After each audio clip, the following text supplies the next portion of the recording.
And here we go. In 5, 4, 3. Call to me, lands far away. Elves have forests to protect. We need to build a wall. Dwarfs their mines. Men their fields of grain. But we Harfoots have each other. For I must now wander this wandering day. We're safe. You have fought long enough, Galadriel. No. Put up your sword. The enemy is still out there. The question now is where? It is over. Nothing is over! Nothing! You were the chosen one! It was said that you would destroy the Sith, not join them! If you only knew the power of the dark side. Darkness will march over the face of the earth. It will be the end, not just of our people, but all peoples. Everyone! I am sorry, but their time has come. The past is with us all. The past is dead. We either move forward or we die with it. This could be the beginning of a new era.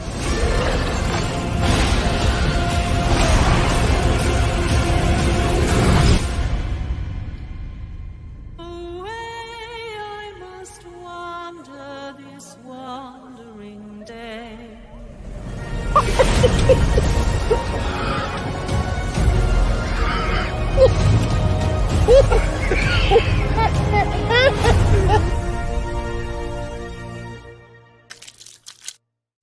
To him finally being lionized in the prime, and his prime. Fuck. Do it! Shit. Just do it! Don't let your dreams be Yesterday, you said tomorrow. So just do it! Make your dreams come true! Luke went from being... Oh, no.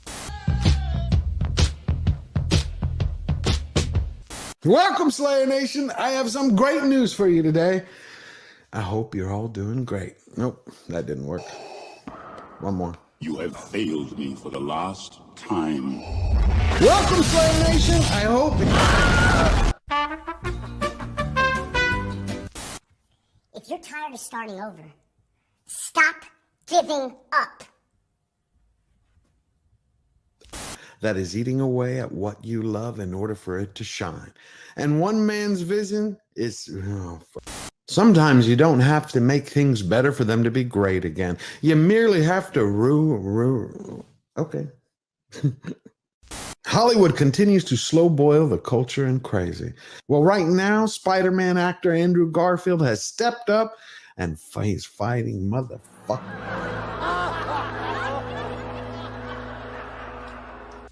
I can't do it. Okay. We'll do it live. Okay. We'll do it live. Fuck it. And unbearded dwarves, but Prime didn't stop there. They stapled in intersectionality, individuality, biddiga-dig-bee, biddiga-dig-boo.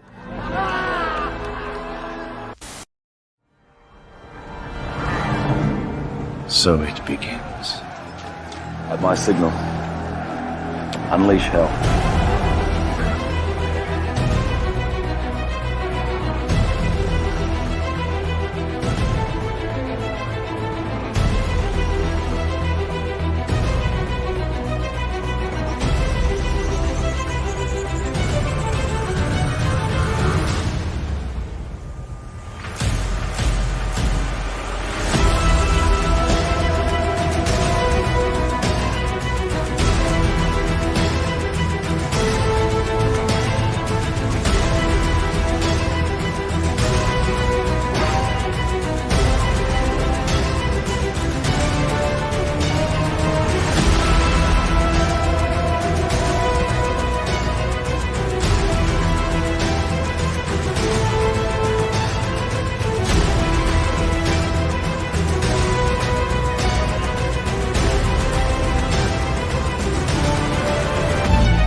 Hello, Slayer Nation.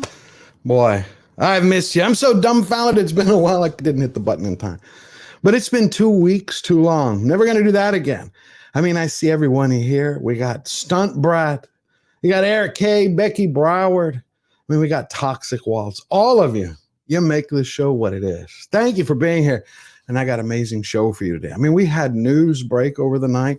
Last night that didn't earn it policies just took another death blow. DEI is going to soon be going the way of the dodo because MIT just jumped on the bandwagon.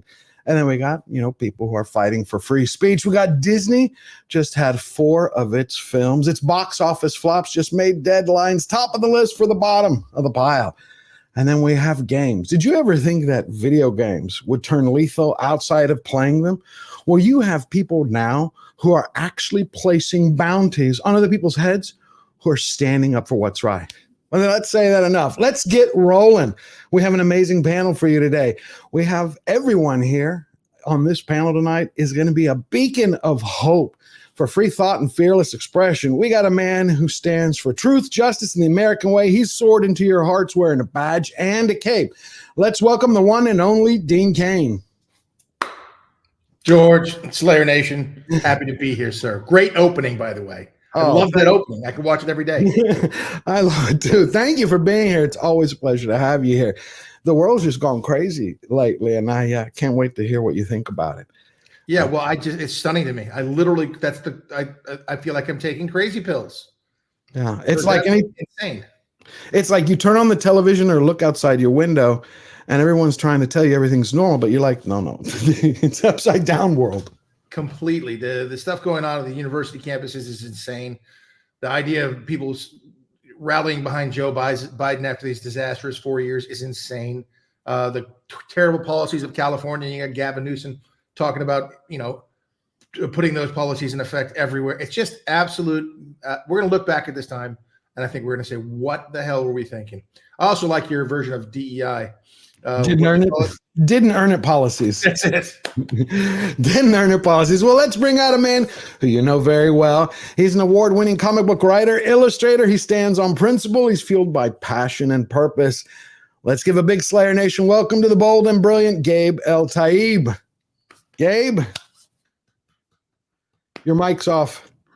It's the quietest he's ever been. That was it. I had such a bold entrance, and I had my mute, my mic.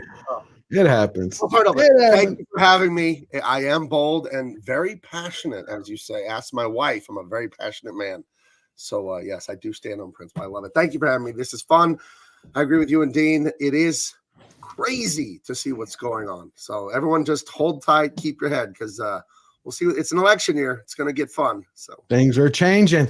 And for that, we have this guy has not only argued before the Supreme Court by day, but he's lit up YouTube by night. He's a constitutional wizard, the legal himself, the defender of dialogue, Ron Coleman. Dialogue whose microphone sounds absolutely awful. No, it's back. It's back. It's back. Great to have you here. I am unstoppable. What a pleasure to meet you guys. George, I already know we have shared a panel before, but this is my first time on the show, and I'm looking. This is the moment for it. I got things to say, believe me. I can't wait to hear, man. We got Superman here.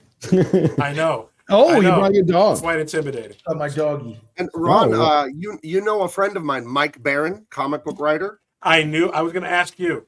He gave me my career in comics. I was working for Small Comics, the local newspaper, independent comics, and he basically defined the Punisher and great characters in the 80s and 90s. And I met him at a comic book store and brought him a sample of my work. On the spot, he hired me to draw his book at Image Comics. That was 2003 or 4. So Mike is a dear friend of mine. I lived out in Colorado where he lives when I was in college in the early 2000s. So he told me he met you and did an interview with you or something. He said you were a delight. I've been following you on Twitter for years, so I'm a big fan. Thank you. So thank you very much. Nice to finally meet you. Same here. That's wonderful. Now let's bring out our last guest. He's been missing for a while, but he is back. This is a movie critic who uses his razor-sharp wit and wisdom, which probably sends every Hollywood filmmaker who put out a flop to rethink their career choice about working at McDonald's. Let's say hello to the sharpshooter cinematic critique, the little Platoon. Hello. Good to be back. Good to be back. Awesome. How you feeling? Better? Almost. I'm sort of about to enter week 2 of some form of flu, which is great, but it's not as bad as it was in week 1. So it's on the mend. I'm assuming it will go away at some point. I'll just try not to send it down the airwaves to you all until it goes away fully. No, I get you. Last year it took me down for about a month. So I'm glad we had a great panel here today. Well, what I wanted to ask is last night, I think it was like around midnight or 1 a.m., MIT announced that they're dropping DEI statement requirements, that didn't earn it policy requirements for faculty.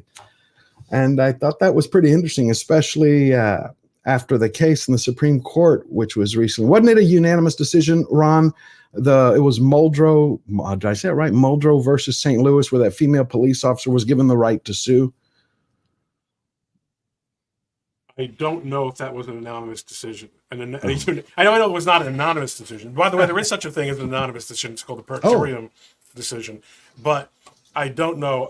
I didn't know there was going to be a test. I'm not one of those Supreme Court guys.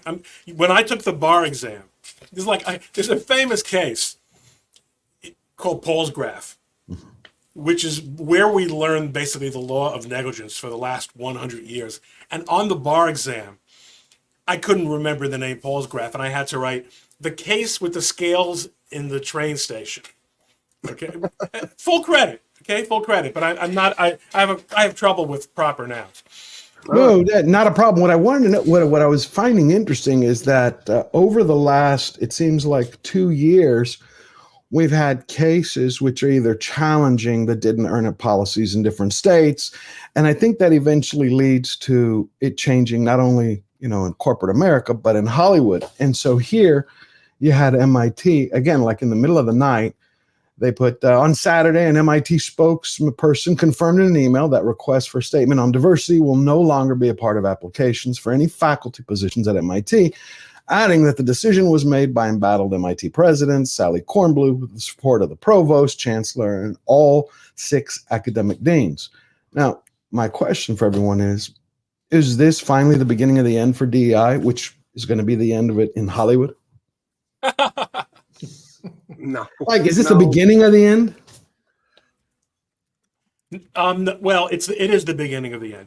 And MIT is a super significant player here because in many respects, you have all these elite schools, the Ivy League schools and Stanford and Chicago, great schools.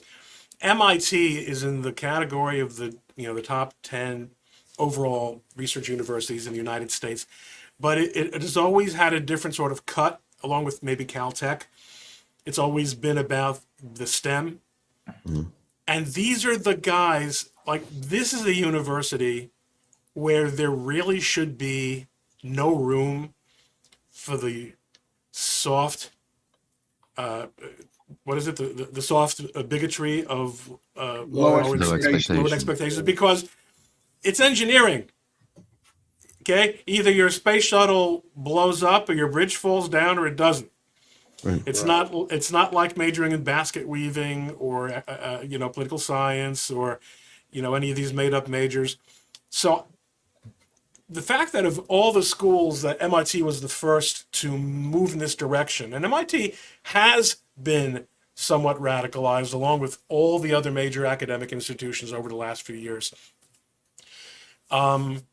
Yes, I think it is a significant step forward. Is it going to have an effect on the world of entertainment? No, that's a much, much more complex question. Well, what do you think, Dean? Do you think, DEI is going to end, not soon, but you see its death coming in Hollywood? I hope I see its death coming everywhere. Because I believe in a meritocracy, and someone said that on the chat. I believe in meritocracy. I believe in hard work. I don't care what your ethnicity is. I don't care about the color of your skin. I don't care about your religion. I don't care about your sexual preference. Can you do the job? And can you be good at it? Hollywood's a different world because it isn't always a meritocracy. You can work your tail off and be fantastic and still get nowhere if people in power don't like your views or don't like you personally or whatever it is. So Hollywood's a little bit different animal. I'm a Princeton guy, Ron. So I'm one of those Ivy League kids. Oh, however, really? What class? I never subscribed to that woke mind virus. What class, Dean? Pardon me? What class? Oh, sure. Give up my age. You graduated when you were 9. I understand that.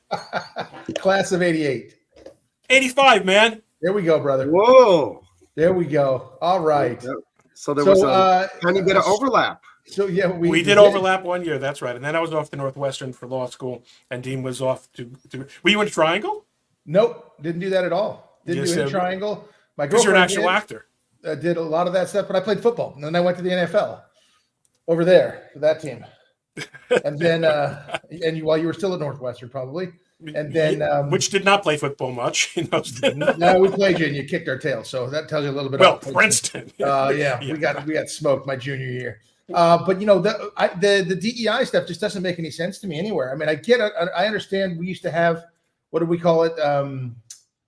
Oh my gosh, well, I won't call it DEI, but it was affirmative action. Affirmative action, which at this point in time, I'm not for that. I'm for meritocracy. Sure, I'd love for people who are disadvantaged to have ways to get up, and there's ways to do that. But I, this DEI stuff is ridiculous. A friend of mine was running a company, 10 years back. I was like, hey, what are you doing now that I run a DEI company? I was like, what is that? Because I had no idea what it was. And I change it around. I don't call it DEI. I call it DIE. Right. Well, you know what they say, DEI, right? Didn't earn it.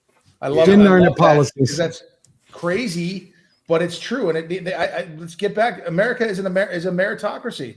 And that goes along with our immigration system too, which we're doing some insane stuff. There's some insanely qualified, wonderful people who want to come here and love this country and would be supreme additions to this country who can't get in because we're letting in 10 million people across the border unvetted. Yeah, I mean, that's an invasion. Yeah. Right. Here in San Diego, we're the epicenter of it now. They've kind of shut down a lot of it in Arizona and Texas. Here in San Diego, I follow Bill Wells. He's a Republican, former mayor of El Cajon. And his Twitter, he's always like, 1,400 more today, 1,200 more today, 70, and they're just take them to the Old Town Trolley and bus station that's near the airport. It's trains and buses, everything there. Put them on all kinds of transportation, and they ship them out of the country. It's happening every day here in San Diego. Ship around the country, in the country. Yeah, they actually don't stay here in San Diego, but this is where they're coming through, and our Old Town bus station is where they're being sent to. Oh, there's places now where you distributed.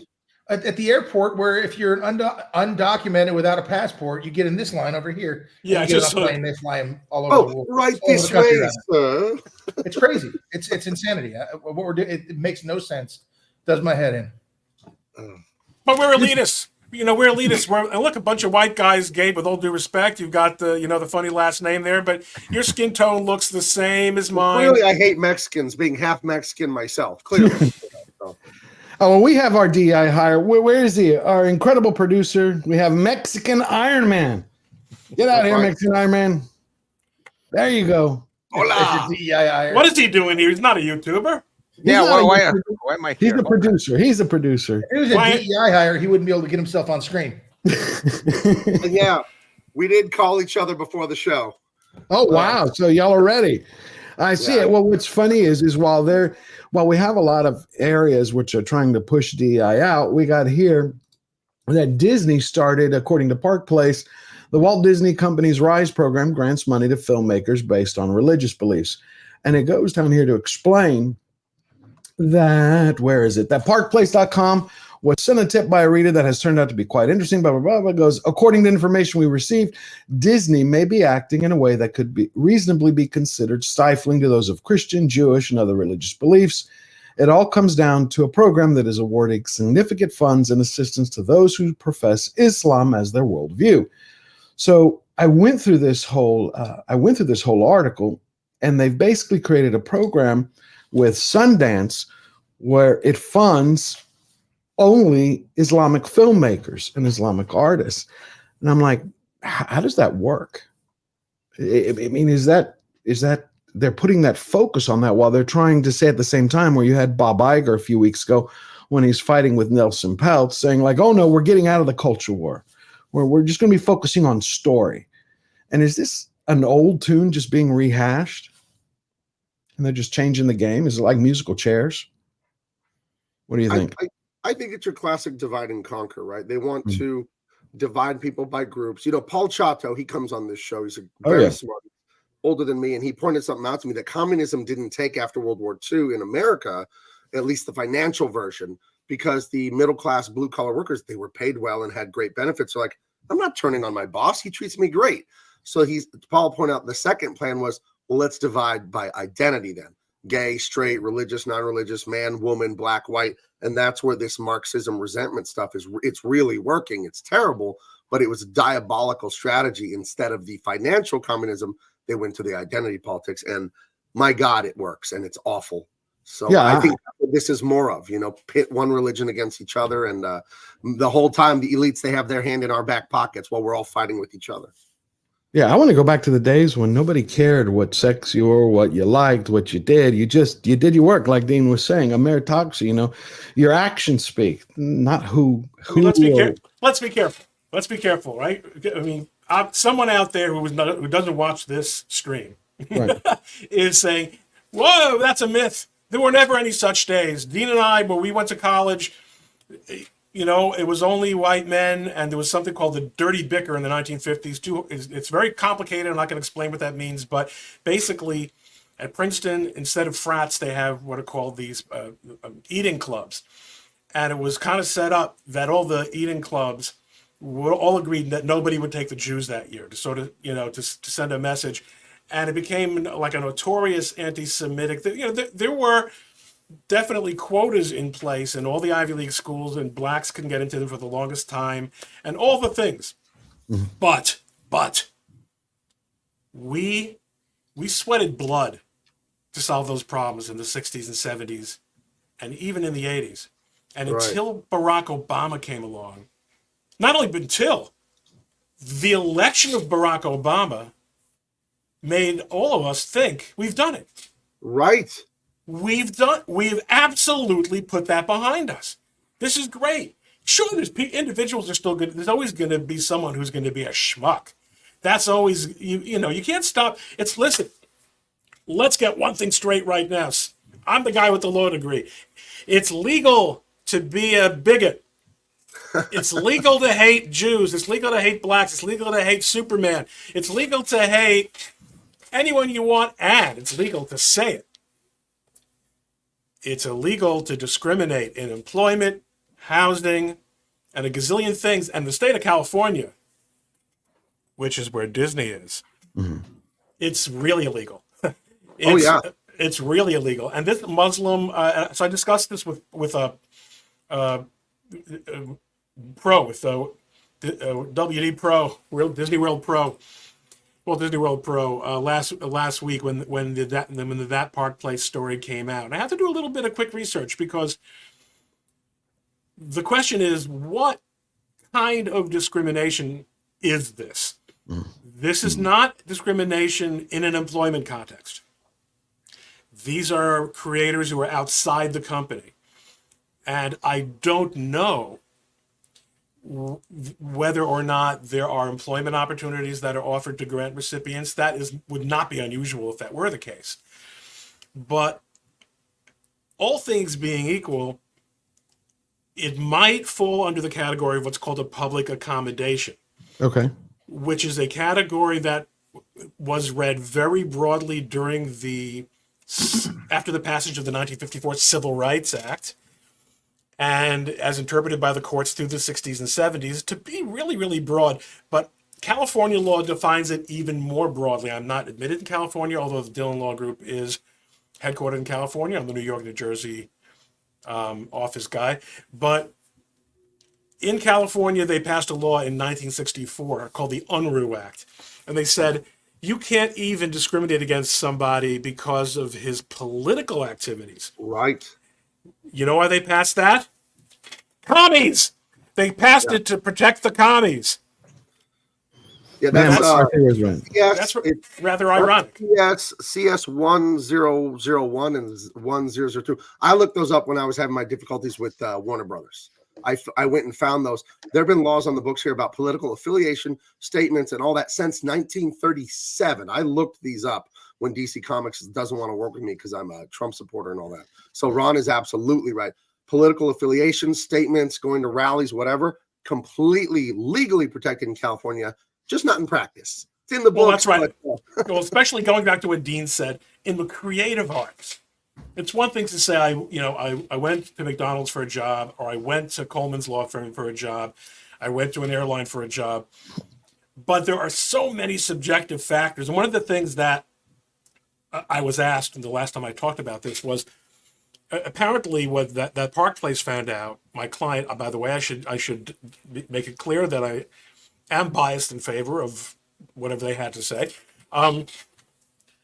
That Park Place learned that not only does the woman who is in charge of this program run the program, but she's also got sort of some kind of input into the entire creative, as from a DEI perspective and from the point of view of Muslim inclusion. And listen, I think it would be great if the Jews undid all the damage they did in Hollywood, although Disney would be a strange place for them to feel an obligation to start doing that. But Disney's free to do that. Disney is free to say, we want, you could have an Apache, you could have a Nazi, that's creative. That's the First Amendment. You got the right to make as shitty of a movie as you want to, and Disney proves that every single day. Oh, yeah. But believe me, did they prove it? They just made deadlines. Lists. Disney detonates 4 bombs in Deadline's 2023 most valuable blockbuster tournament. Platoon, did you see this? Did you see this one, Platoon? Where I didn't see this story, but I suspect I've seen at least one of the movies, given that I can see Carol Danvers there. They show that Marvel's, lost $237 million, and it goes to, where is it? It goes to Indiana Jones, lost 143. Platoon has such a crush on Carol Danvers. It's so obvious every time I watch your stuff. The way you just drawl when you mention her name, you love her. And then they went to Wish, and what was the last one? It goes here, and Haunted Mansion. So you think at some point that they would get the message, right? Dean, you were in Hollywood for years. What does it take to get the message to these people who are making these movies? I'm still in Hollywood, George, but I don't live there. Okay. I still make my living doing this, but it does become a money thing. So at a certain point in time, listen, Bob Iger was the president of ABC just before I came in. So I know Bob, and I like Bob personally.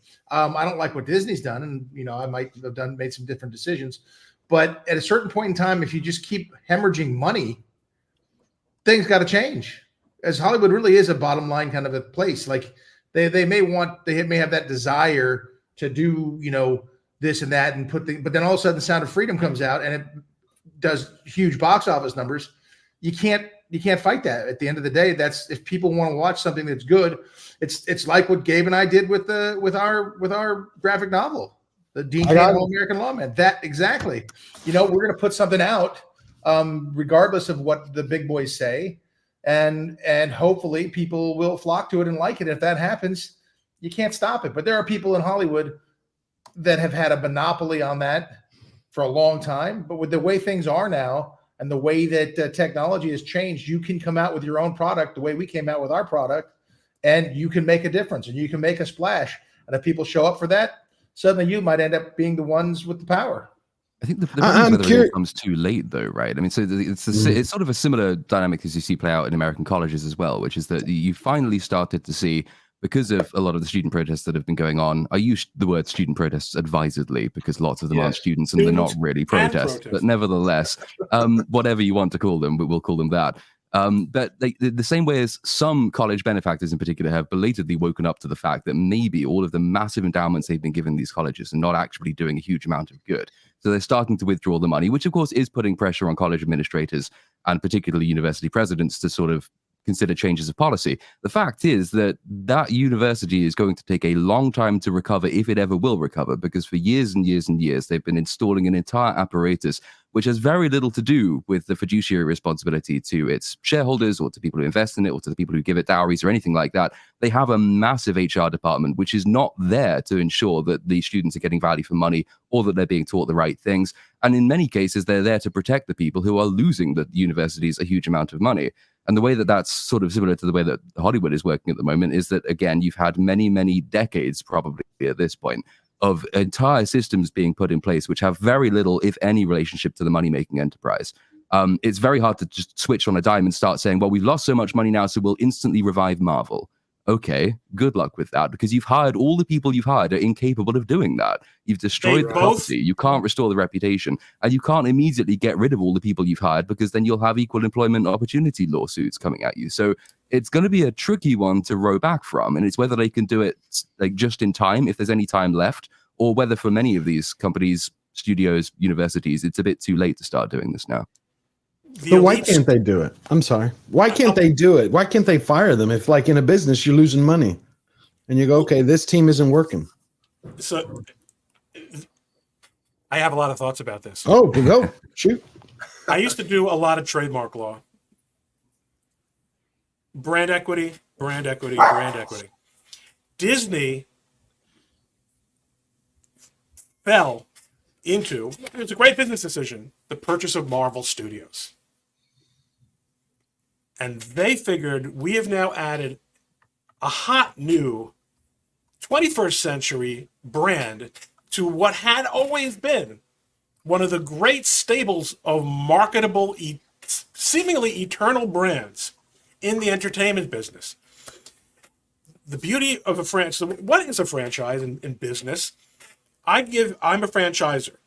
I give you the right to stamp the name of my franchise, Ron's Burgers, on the burgers that you make. On what condition? You're going to follow the standard operating procedure for making a Ron's Burger hamburger. So that anyone in the country who goes into a Ron's Burger, including the one for which you pay me a fee and residuals, knows what he's going to get. That's how brands work. Disney understood that a successful franchise, as long as the standard operating procedures are followed, will always pay, will always make money.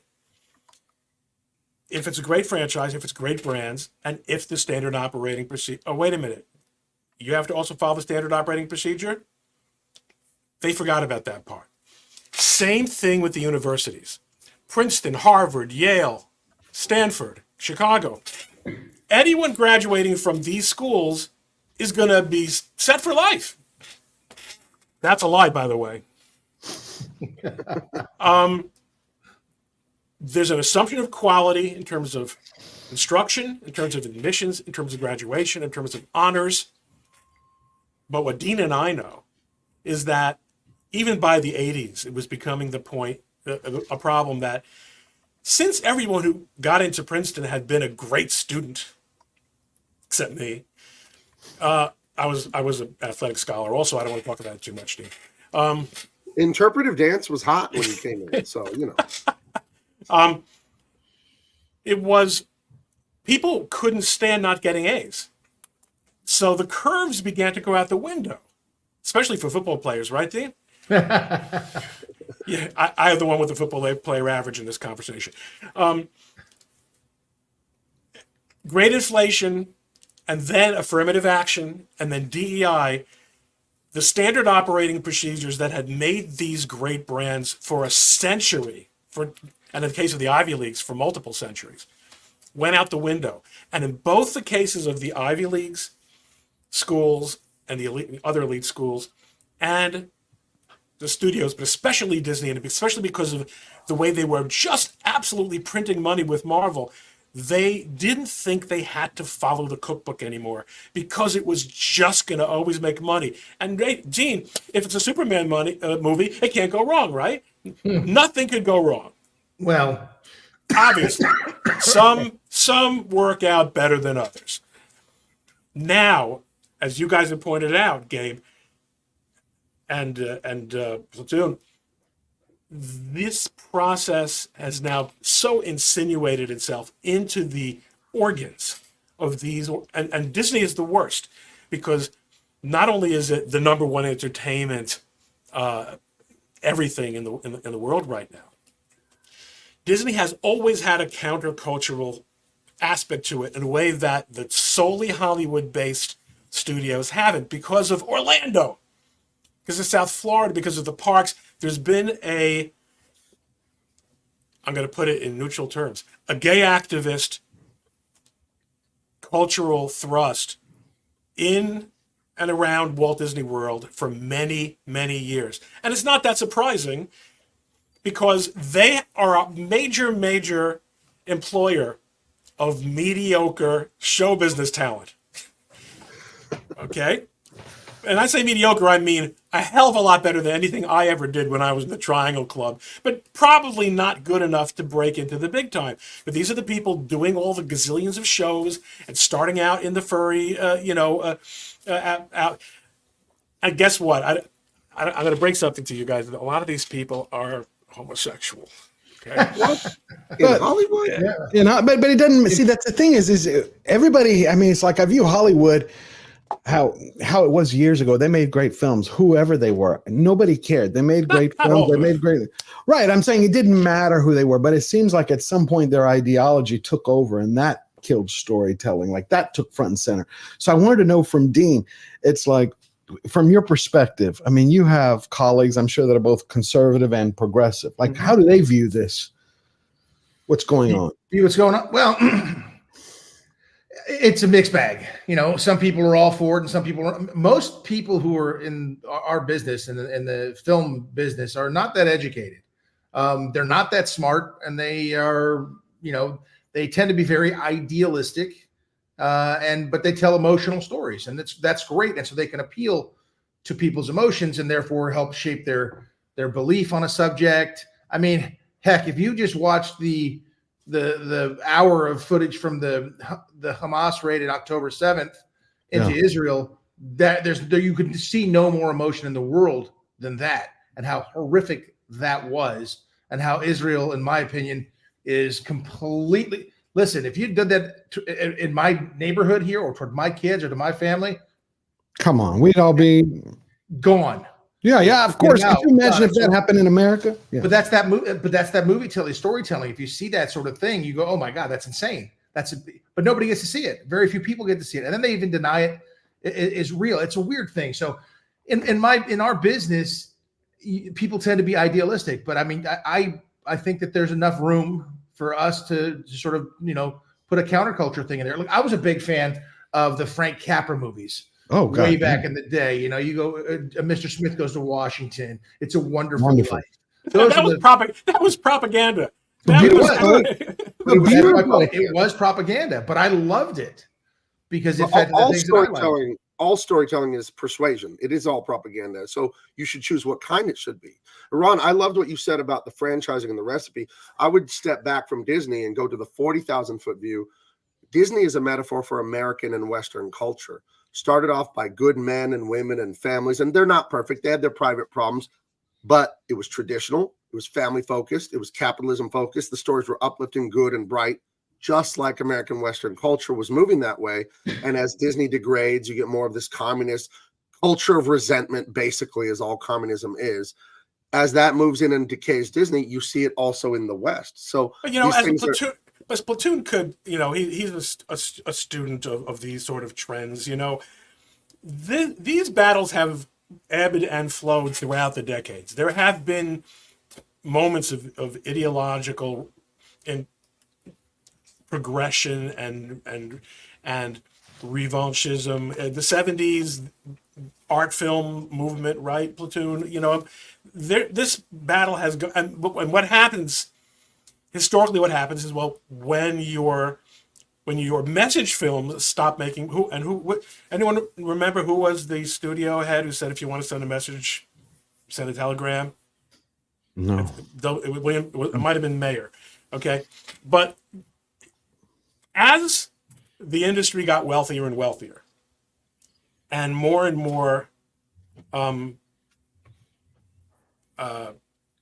less and less competitive, in other words, there are fewer studios, they began to experience more and more of the luxury of being able to try to sell us things that we didn't necessarily want to buy. You have a level of consolidation now. And again, the franchises really threw, I think, you didn't used to, let's not talk about B-movie serials from the 40s. That's not the same as the Marvel franchises. which I learned everything about from Platoon. This idea, again, that you don't have to respond to the market because Spider anything is always going to pay back. And Captain America, everything is always going to pay back. And Iron Man, anything is always going to pay back. Until you... So the wealthier you get, on the one hand, the easier it is to fool yourself about that because the money's still sloshing around in the system for so long. But on the other hand, when you have I guess, a paradoxical effect, right? Which is that you start making movies that cost $400 or $500 million on the expectation of billion and change guaranteed box office. When those movies come in at 3, 4, 5, and you haven't even begun to cover the marketing costs, that delta looks really, really big. And yet, when you get an outside, an activist investor who says, "I want to make changes here," the institutional investors swat him away and. Right, but Platoon, it seemed like if there were activists over the last, let's say, 30 or 40 years in Hollywood, it seems like they were either kept under control or calmer heads prevailed, the ones that focused on the movies. I think what Ron says about sort of comfort is probably one of the key points, because there was a large period of history where, for reasons that have absolutely nothing to do with double dealing or backhanded arrangements, if you wanted a successful movie studio, you were actually probably going to do much better with a higher proportion of Jewish people and gay people than you were if you didn't have as many Jewish people and gay people. Because like being sort of on the outside of society and having to work your way in tends to actually breed for talent. And there was a time when this was absolutely true. And there's a reason that certain groups flock to certain industries more than others. It's because that's where they are allowed to be successful. And they've had to prove it. And so they had to earn their way in. And once they earned their way in, they got the jobs, they kept the jobs. And over time, they became sort of instantiated and they became very fat, lazy, and comfortable. And when you're fat, lazy, and comfortable, as Ron points out, you start making the decisions that got you there in the first place. And you start just trying to either hire your friends or you hire the people who agree with you. Effectively, you're doing the opposite of the very thing that made you successful to begin with. And then it becomes sort of self-fulfilling at that point, because once you've accepted that talent has very little to do with it, and really it's just you're hiring people who are your political allies or whatever else, then you're going to be very resistant to change, because the people you're going to have to fire to correct are your friends and your political allies. You've got the legal aspect as well, which is that many of these decisions are now made on basis of identity. And if you start firing people who happen to predominantly be of one identity or another, you've got an equal employment lawsuit coming down, I would imagine. At least it's not going to be very easy for you to do that, because it would seem to be disparity. And it's very then hard to reverse course. That sort of goes back to your question earlier as to why we can't just fire so many of these people.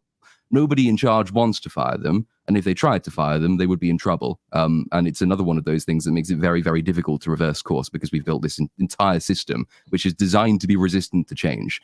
And then, of course, you've got on top of that, you have the fact that the investors generally are very skeptical of any sort of change. They tend to get very comfortable themselves.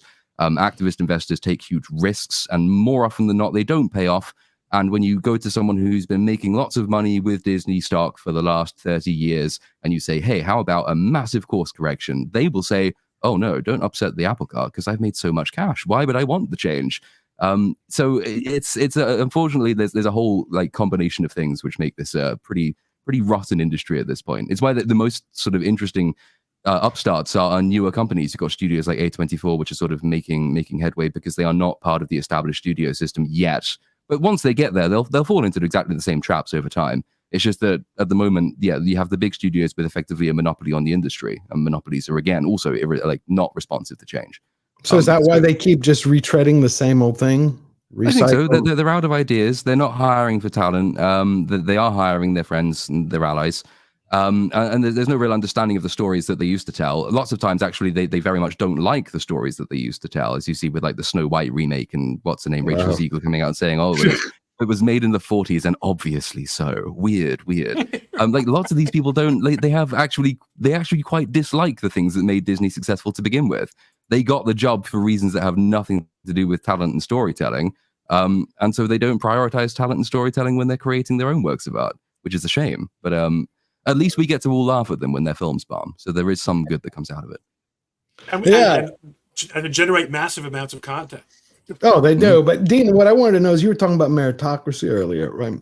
And we all want to see it go back. But from your point of view, how do we get culture and politics kind of like and Hollywood back to that merit-based system? I go back to just, again, it's like what Gabe and I are trying to do with our comic is you make other product. You do something like Sound of Freedom. You do something like All American Lawmen that we have out there. And if it gets wheels underneath it and starts to flow, then you have the opportunity to make more stuff. Hopefully not fall into the trap that Platoon was talking about if things did work out really well. But I think that's it. You fight back by making product that you like. And because of the way that we can deliver stuff these days with the technology, you can get to so many millions of people. I think that's how you change it. And you think there's support for that?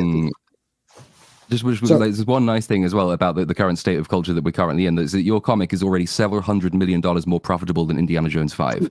So yes. Well, that's the thing.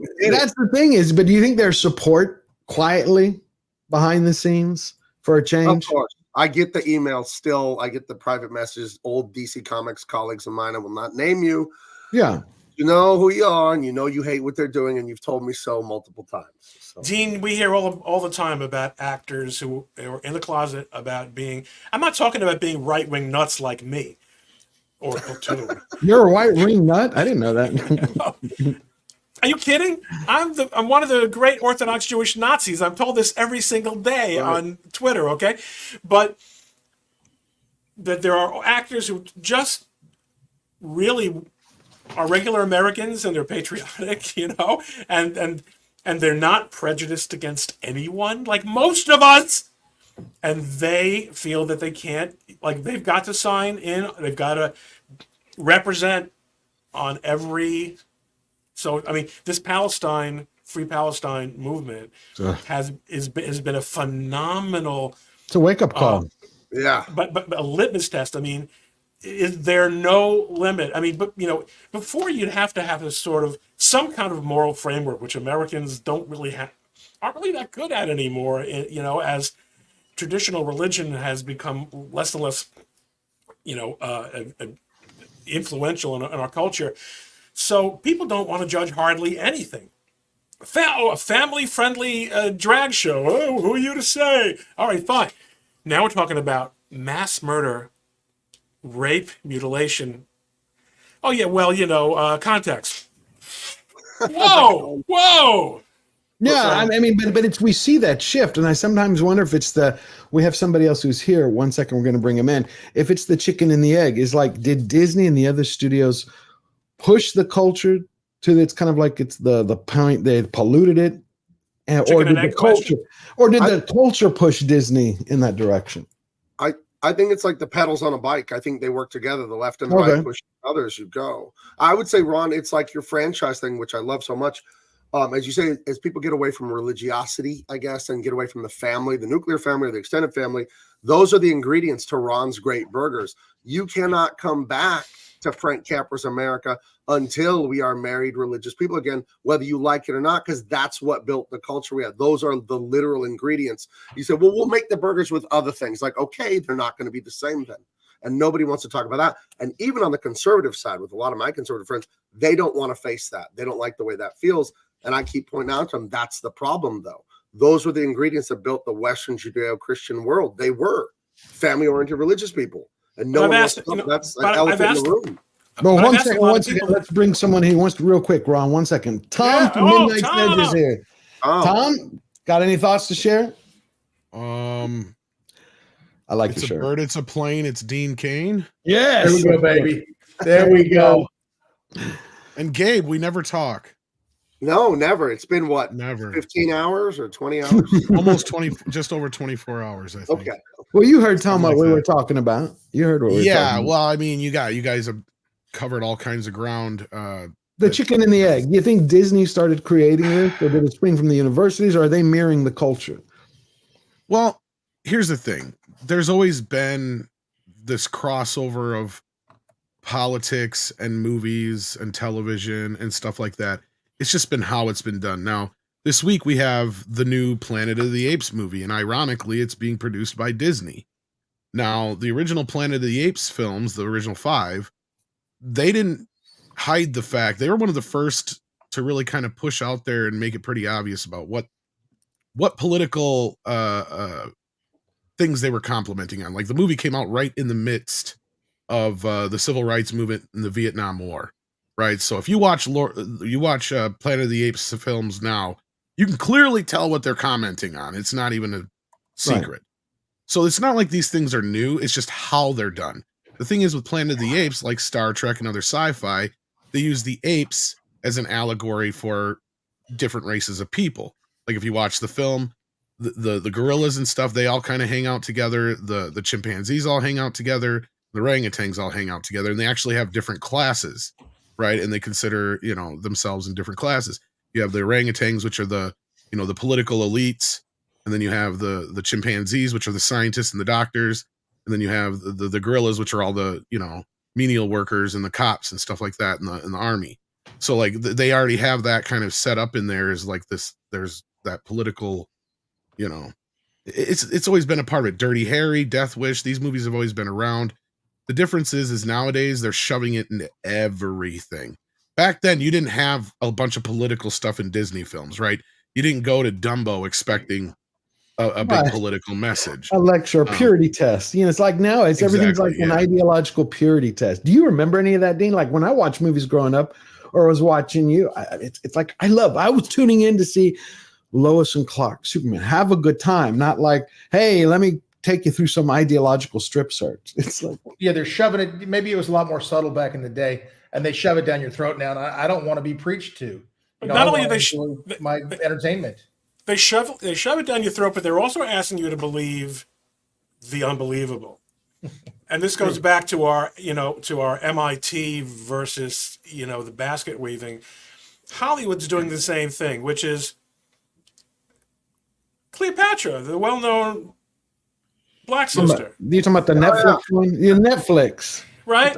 And superhero girls, of course, and chicks who beat up men. Like, the stuff that was done before was often racially charged. Yeah, Dirty Harry shooting up black people all over Los Angeles, and they remembered what the last Dirty Harry was at Magnum Force, where he ends up being outflanked on the right by corrupt, like white nationalist cops who are actually literally just killing people. Yeah, and he becomes like the reasonable moderate guy, but the point is you could then have the debate about what was about the message and about the agenda. Now you may not have the debate, and you have to accept. How about Bros? Okay, a movie that was focused on a tiny sliver of of Western cultural experience. Right, but he blamed everybody for not seeing it. Well, but that's right. And anyone who didn't see Cleopatra is also, or everybody who didn't see The Woman King is failing to. Isn't there a word, like another word for a woman king? It was like queen or something. Would there be something like that? I don't know. Yeah. But I remember Bros, the director, when I had read an interview with him, he was like, this is the first, what was it? This is the first fully featured studio-backed gay film, and he was blaming Americans for not going and seeing it. But that would be like someone telling me, why I didn't go watch like the Muppet Babies. It's like, it's like meaning like it didn't do it for me. I had no interest in going and see it. There's a problem with that movie and comes out there, right? So like if something like Bros, this is the gay romantic comedy film, isn't it? Bros that we're talking about. There's a self-obsession which is that, well, this thing is important to me as the creator, and therefore if it's not important to you, it's your fault, not mine. It's not the first gay-made romantic comedy. I can pretty much guarantee you that. It is the first one, maybe, that's like a gay romantic comedy in the sense that it's about 3 to 10% of the population at most. The main audience for romantic comedies is women, and most of the reason they watch it is because they kind of fancy the men. And they're not as interested in watching the men bone other men. It's just like you're not appealing to your audience in that situation. You are appealing to your own very niche taste. And it's not other people's fault if you don't like that. Same thing with the American Society of Magical Negroes that came out relatively recently, playing on a trope that is so unknown and unheard of that it isn't a trope, except in a very, very small writing community which obsesses over questions of race in writing. And of course, it doesn't do very well because no one's even heard of that trope before. It's not using a common message, and it's not preaching any universal value. It's so sort of incestuous and niche. Of course, it's not going to be successful. But this is just basically failing your audience. If you want to be successful, give people what they want. It's really not hard to do. We used to do it all the time. Stop going for these wacko niche little weird gay romantic comedy / black tropes in literature things. It's so pointless. I don't have any money. So the money didn't speak. Listen, guys, I'm not a Hollywood guy. I'm here. I'm looking out the window at the skyline of the west side of Manhattan. I'm in Newark. I don't know from Hollywood, okay? But I know from what I learned in the popular culture, Dean, you know what I'm talking about. The money's supposed to ultimately make the decision. Show the business. money. Isn't it show business? And that's what I was gonna say. Is the problem with these movies it was Bros the first romantic gay comedy ever made? No. Was it the first studio backed? He said studio. The director said the first big budgeted studio. And that may be true. And that's the problem right there. Same thing with The Woman King. And that is that you didn't have those movies budgeted for their audience. That's the problem. They spent way too much money on Woman King and on Bros for the audience that actually exists for those movies. And then they're griping and complaining when the normal audience isn't coming to see it. It's like, well, the problem is these kind of movies were the type of movies that studios used to only spend like $500,000, million, 2 million tops on, 3, maybe 4. If you're maybe for The Woman King, you might have to spend a little bit more for that. But even then, they wouldn't spend an ungodly amount. And if they hit, great. They paid great. But if they didn't hit, no big deal, because they were made for a very small niche audience that only exists in a small corner of the world. And if they don't make $1 million, $10 million, $100 million, then it ain't so big deal if they only cost 3 or 4. The franchise and blockbuster and blockbuster phenomena distorted the entire economics of producing a movie, I guess. So that it would be unthinkable to be in a movie that only had a $30 million budget. What am I going to do with that? So I haven't said much, but I wanted to do one. I grabbed my book when I had a chance, okay, which I read twice, and I'm going to go back to something Dean said about 45 minutes ago, that we have to recreate new cultures. Now, I am a prolific buyer of independent comics. You guys on this panel may or may not know that, but I am. I bought almost everything from Comicsgate and independent comics. I've been buying since I lost my collection in an ill-timed garage sale that my aunt had before she died. She thought I didn't. I mean, I'm talking, Dean, I'm talking long boxes of, I don't even want to tell, I'm going to, things that I thought you didn't want them anymore, mijo. They're old. That's what she said to me. That's exactly. And she sold them all for $100, and I had some stuff. Anyway, so I have been buying independent comics for a long time. And let me tell you what I love about this book. Okay, this is an impromptu, shameless plug. First of all, Thank you. It drops you in. I bought a lot of books. This is absolutely one of the best independent comic books I've bought in the last 7-8 years that I've been buying. And I buy anything. I could pull up my Indiegogo right now and my Fun Comics, like my accounts, and I bought book after book after book. This is absolutely one of the best independent books I've bought and read in years. And it drops you in, guys. You know, it drops you. We'll put the link in the chat, but it drops you into the action. It's a great story. It's well written. The art is great. But it's really about the story. I think what got me most that I enjoyed about the book was the story. The Dean is obviously the hero here. I mean, he looks exactly like him. Right. Okay. It was like a meta concept of Dean playing a character in a movie, but it was a comic book as a movie. You know, and it reads exactly like that. And when I finished it, I felt that I had watched an action movie from the 80s and 90s. Turns out I'm in the back. We set out to do that. And I read this page in the back, and I'm like, oh wait, that's what they wanted to do. And the way it ends, no spoilers, is it sets up the next book in the series perfectly, which probably is an even bigger and better story than this one, which has action scenes mixed with family values. There's family values, there's action, there's payoffs of everything, even little random stuff like rigatoni, which I'm not going to tell you what that's about. but there's payoffs for the littlest things are dropped in here like Easter eggs, and they all pay off by the time you get to the end of the book. And first of all, the book is thick, but it's 110 pages.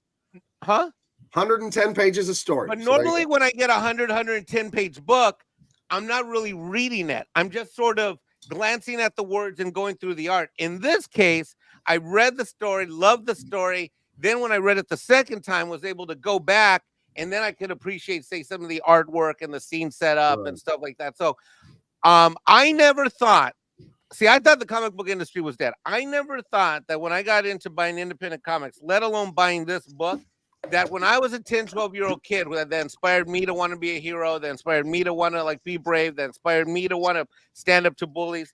I never thought that when the comics book industry started to die, that something like this would be a revival. But guys, this is absolutely a revival.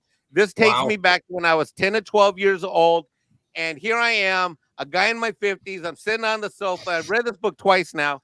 And I wanted to tell you guys this before, because I actually opened this up originally. I posted the video this morning, but I originally opened this up, and I was going to do this on Midnight's Edge. But the thing is that I just want to compliment you guys, because I think that if you guys are able to inspire that in me, a longtime collector, a fan of movies, I believe that inspiration can exist for everyone. And for the money that I paid for this, which is definitely less than going to the movies for sure. You take a date, you buy some popcorn, next thing you know, you're out $100. But good job. Great job.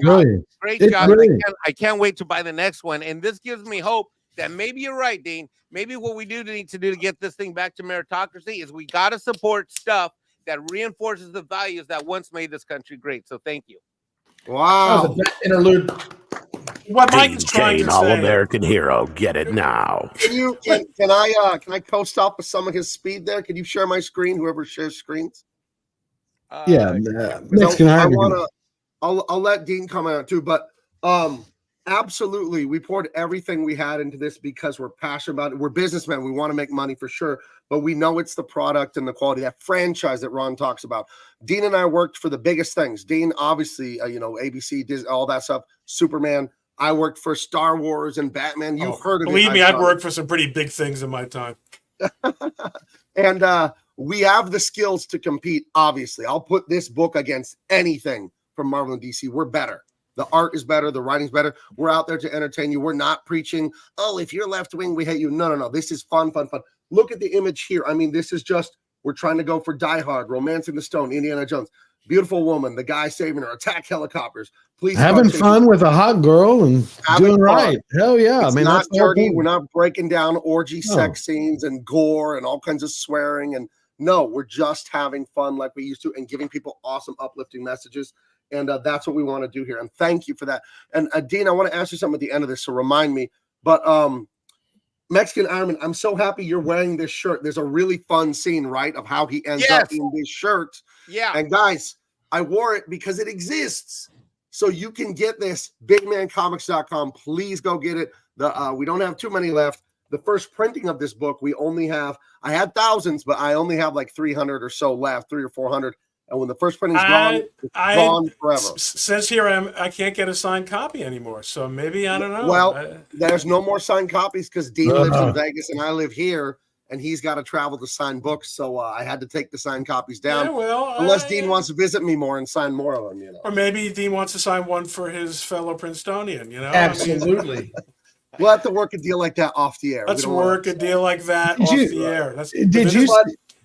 On the golf course, of course, which is where the real deals get made. Yeah, always. Or is it by the pool? I can't guarantee you'll get Dean's hair and his smile, but I also won't deny it. I won't deny it either. Maybe some of you guys out there, you get this shirt and you're gonna have to fend the ladies off. You know what I'm saying? I'm just saying. So please get the shirt. I'm wearing it. It's working for me. So mine's dirty. I have a different shirt on. Oh, there you go. But yeah. Did you see, Gabe? Did you see the video we put together for your comic? That latest one that we did a couple of weeks ago? I don't know, but the first time I was here over a month ago, you put a video together. I think you sent it to me and I used it or something like that. Well, let's play it. Since you have a few more left, let's get this going. Hell yeah. It'll feel like a movie. Hold on. Let me get this going. Well, you're getting that going. Also, we got another guest backstage. Oh, gosh, this is getting crowded. Man.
Yeah, we have one that we have with I gotta find it with has all the effects we put in. We put in gunshots and yeah, it's amazing. I see the Mike Barron fingerprint there. Hey, it's Robert Meyer Burnett. Happy birthday hello. to you. My actual birthday, if no one shows up, is the 15th of May. But thank you. I can't believe people have kept this joke going for months. Robert, you've met Dean, Gabe? I don't think Dean and I don't know if we've met before. I'm a huge fan of yours, Mr. Cain. It's great to meet you. Appreciate that, Robert. Happy birthday. Well, now that I can say Superman's wished me a happy birthday, I mean, you go all the way back. You've been on 90210. My God. So Rick from he killed someone and got away with it. He got away with it on Law and Order too. Yeah, well, yeah. I mean, rare. Dean, what was a that very thing storied career, sir? Those people on Twitter were calling you a racist on Twitter, Dean, and they were using a different world footage as proof that you were because you played an Italian racist kid who actually turns a corner in the show and realizes that he was wrong. But I played a racist Italian guy, which I'm not Italian. I'm Japanese, by the way. And people now say that my true colors were showing off in that because I'm a horrible racist. Because you did write the script, of course. Of course I did. Of course. But it's a ridiculous thing. Like I also am really Superman too. So if they're gonna listen, if they're gonna throw that out there, I'll take the Superman as well. It's a bird. It's a plane. It's a racist. Here you go. We need Can I ask Dean a question? Can I ask Dean a question? I know you have the question, but I want to ask Dean this because we are the two here that work in the arts. Go ahead. Mexican Iron Man, you said the book was so good that we did. Dean Cain, All-American Lawman, available at bigmancomics.com right now. You said it was so good, the story, the writing, but I believe that's because Dean and I are passionate about the art. Yes, we're businessmen. We want to make money. But when I got to college and I got into art school, I was very disturbed because I've been writing and drawing since I think I was 3 or 4 years old. I love doing this. And I realized most of the other art students were there to be a rock star and be loved, admired, and worshipped. And they weren't any good at art, really. They would do their weird modern art because they sucked and they didn't have the discipline to really learn to draw. But Dean, did you find in Hollywood, like how many actors are there because they have to act? Because that is how God made them. I have to write and I have to draw. That's how God made me. I love it. And I love being able to do it for business. But I sincerely love art, and it shows in my work. It shows in the work you do, Dean, by yourself and with me. Were the actors you met, did they love acting, or is this just something they were good at and they could make money and they didn't really care? It's a hodgepodge. Some of them are extremely, their vision is straight on and they know what they're doing. They know why they want to be there. They have to act. They have to make movies. They have to, express themselves. And some people are there to make money and just go, hey, this is a good way to make money. It's a good thing to do. And I think, as time goes on in someone's career, I think you start to make things that mean more to you because you have the power and you have the experience and you go, okay, there's a message I'd like to share. I mean, how often do you see an actor that you've known for a long time goes out and writes a movie or directs a movie or has something to say about it? And it's wonderful to be able to do that. I just finished one that I wrote, produced, directed, starred in.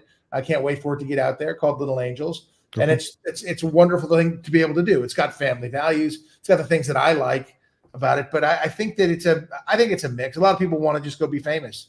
Like all the kids now want to be, YouTubers or TikTok stars or whatever it is but they don't want to do it. A lot of them don't want to create anything. They just, eat or, do silly pranks on people or, you know what I mean? There's just all kinds of different things, but everybody wants to be, if you ask all the kids nowadays, they all want to be YouTubers or they all want to be TikTokers or whatever the cool zeitgeist is at the time. Because they want to be able to influence that. Yeah, I couldn't believe it. But what's interesting is it was last week I heard Michael Mann was talking about, he was at the Los Angeles Book Fair. And they had asked him, why isn't he doing more films? He says, look, I'm one of the oldest filmmakers around now. But he gave some insight. He says, nobody in Hollywood today, he goes, wants to work with me because in Hollywood, he goes, it's generational. And I was talking to Robert about this. He's like, all the young guys in Hollywood today want to work with their age group. Is that really true? Like they don't, like to me, if I was in Hollywood, I'd be like, who wouldn't want to work with a Michael Mann or a Coppola or Scorsese? Yeah, I mean, but the way he was putting it, he was saying like they don't want to this generation. They want to work with their group, who they know, their network. It's true. It's unfortunate. My dad's 80 years old and he's a director. He produced and directed Young Guns. That was then This Is Now. Okay. The Principal. He's done 40 movies. Next Karate Kid. The Next Karate Kid. Yep. But he he's like, I don't think they want me to do anything anymore. I'm like, Dad, your knowledge is insane. You could direct it sitting in your chair, piece of cake, and tell the story the way you want to tell the story, because he's a storyteller. And I think it's crazy that it's ageist like that. I would jump at the chance to work with Michael Mann or my father, right, or Coppola. Of course, they're incredible filmmakers. So I think it's true, though. I think it's unfortunate, but it's true. And I think as these youngins grow up, they're going to start to figure it out. It happens in comic books too. I would see artists that I loved when I was a kid, and they would do, like Norm Breyfogle, rest in peace. I worked with him on some projects. He was a definitive Batman artist in the late 80s and 90s. By the time I started working with him in the early 2000s, he's working for independent comics and this and that. And it's like DC Comics lost his phone number. And that happens to a lot of the comic book artists when they get into their 50s and 60s. The young editors don't know him, never heard of him. It's really terrible. So it's the same in movies, though, as Dean said. Yeah. Over in comics, same thing, man. So Film Threat, when they did that recent report, flat out said that all these people that are working at Disney have never seen any of the original films. They have no real frame of reference. Like, they've never seen Cinderella, they've never seen Dumbo, they've never seen Bambi, they've never seen any of them, so they don't know. But that doesn't make sense to me. It seems like if you're going to go into that business, you're going to go into that art, which is also business. Well, like you'd have an education, you like a foundation. It's no, like they know everything already. Why would they have to want? They already know. But part of that's Disney's fault. Films. Why is it Disney's fault? It's Disney's fault because they killed the vault. Right? Okay. It used to be that they had a set of films that were considered so classic that would only get released every 7 to 10 years. And when they stopped doing that is when these kids stopped caring so much about these movies and they became less important. And then along comes Disney Plus and stuff like that. Now you've got The Little Mermaid right next to Little Mermaid 2 and 3 and Bambi right next to Bambi 2. So that makes them worth nothing. Just as much as the rest. So to me, that's what killed that whole thing is when I was growing up, one of my first memories is going to see like Pinocchio in the theaters. Right. And then when I was 5, 101 Dalmatians got re-released. So Platoon, this is your area of study. I mean, the whole concept of canon is, I mean, it's used in comic book world. It's really a metaphor that has been brought over to comic books, right? That there's a basic universe, one, and there's a tradition, and that's a real dirty word now, right? There's a tradition about character origins and the world that people live in and the city that people live in. But beyond the comic book world, as you were pointing out, Tom, there was the Disney canon. There were the classics. But how can you sit on your classics for 5, 7, 10 years in a streaming world, in a DVD world? I'm not sure that I love blaming Disney all day long, but I'm not sure that's their fault. Well, if I might, I think you're absolutely right, because remember, I always say that pop culture has a half-life of 20 years. Pop culture is by definition of its time. And as we move further and further away, Disney was a company that when they were releasing their animated classics, there weren't that many of them. You could see there was maybe 10 classics that Disney would re-release, beginning with Snow White and Pinocchio and Cinderella, and that was their bread and butter. But now we live in a world where we have exponentially more material to watch. And in order to stay relevant, companies like Disney, Little Mermaid, I mean, Disney was in the toilet in the 80s. They couldn't get theaters for Tron to play in 1982. And it wasn't until The Little Mermaid and Beauty and the Beast revolutionized Disney animation that began their, like a phoenix rising out of the ashes of what they used to be to become the powerhouse that they were over the last couple of decades. And I think that Well, there you go. Who Framed It Roger came Rabbit? just before Little Mermaid. This saved Disney single-handedly. Well, I mean, but that I wouldn't say that was. I don't know about This that. made twice as much as Little Mermaid did, but anyway. But I mean, but the thing is, that wasn't their core audience. That was for adults, and it's the kid audience, it's the family audience that built Disney, and that kids went to see. She's not bad. She was just drawn that way, but it was the kids. It was the kids that was Disney's core audience, and that's what Beauty and the Beast and that's what Little Mermaid did. And I think that, again, with pop culture, you have to reinvent. Just like, look, Dean was the Superman for a generation of people. There was no George Reeves from the 50s. There was no Christopher Reeve in the 70s. There was Dean Cain and Lois and Clark: The Adventures of Superman, and he was the first romantic Superman. And that was and you were bringing back, say, the idea of the pitter patter, the dialogue of the 40s, that sort of in the wake of Moonlighting, which brought it back. You had a superhero show that was more concerned with the dynamic between two people than it was about superheroics, and it brought a new twist to Superman, which made it sort of indelible for a whole generation. And I think, and he had a hot Lois.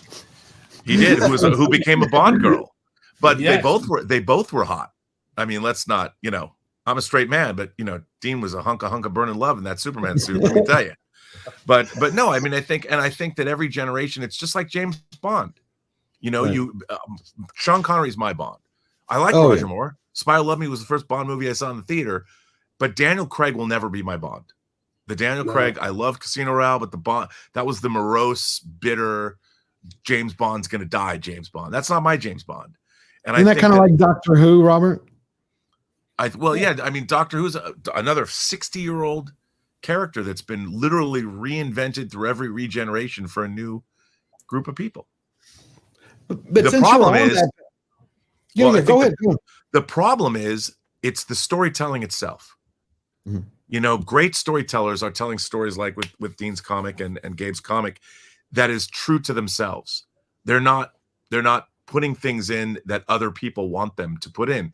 Great art, I think, it lives or dies based on the intent of the artist. And if the artist is allowing their artistic endeavors to be, I don't want to say polluted, but influenced by something that, great characters and great story have to drive the idea to tell stories. And if I can just jump on, go ahead. You're on point, and that one of the things that stood out for me is that what I could tell about this book is that you guys you must have sat and spent serious time about who is the character, what are they like, what is important to them, what will they do, and what will they not do, because most of the books I buy, certainly the independence ones, they set up characters that they think are not, it's what Robert Meyer Burnett just said, they're not fully developed, and this is a guy where we know what his values are, as he has humility, and see, all of these things aren't just about who it like kind of describing a character and then letting them go and do a bunch of stuff. Every one of these characters, even the villain, they're all fully developed, and you can tell that that's gone into that, because the full, like what Robert Meyer Burnett is saying, is that by having fully developed characters, you then are able to get a good story. Right. Well, Dean, I want you to bounce off what I'm going to say here. When I first pitched this idea to you, I told you my ideas, what I liked, and we were both like, jinx. We both said, hey, have you seen Romancing the Stone? We both said that to each other, like, oh, God, you love it too. And then I said, okay, whip me up a document. And Dean made me a character Bible for this character. This is who he is. This is what he believes in. Some of those quotes right from Dean's document made it right into the script about he'd rather have dangerous freedom than peaceful slavery. Oh, my God. I love that line. That was a quote that Dean gave me, and that comes from Thomas Jefferson. Where did you come up with that line, Dean? That's Thomas Jefferson. Yeah, one of the founding fathers. You got to give him credit. But are you saying that they're not doing that? But are you saying they don't build characters like that in the films today? Well, I think moral relativism is one of your big problems. Yeah, I agree. You get these characters like, well, Ron said earlier, and we all know we get sick of this from the progressives. Who's to say what's right and wrong? That's not the franchise recipe that built Western culture. We do believe in right and wrong as Westerners. We do. And we know what it is. It's the golden rule. You don't do anything to anyone you wouldn't want done to you. That's very simple. But when you get into moral relativism, now you just have heroes that are actually just villains fighting other villains, and it's pretty disgusting. So, yeah, we totally develop these characters. because it was important to us to talk about the things we believe in and entertain people while we do it. So absolutely, man. Thank you. I'm so glad the things that we wanted to accomplish, we did, because so many people I hear, they said it feels like an 80s, 90s action movie. That was like, yes, that's what I was doing.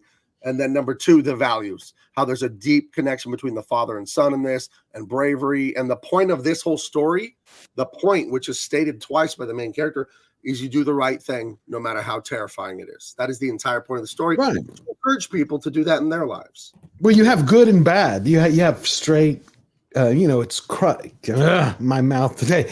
It's easy to see what's good, what's bad, what's right, what's wrong. It lifts you up. It allows you to that's the problem with really trying have to write fun. characters when you're woke, is because it always starts with, well, I want a deaf, gay, black person.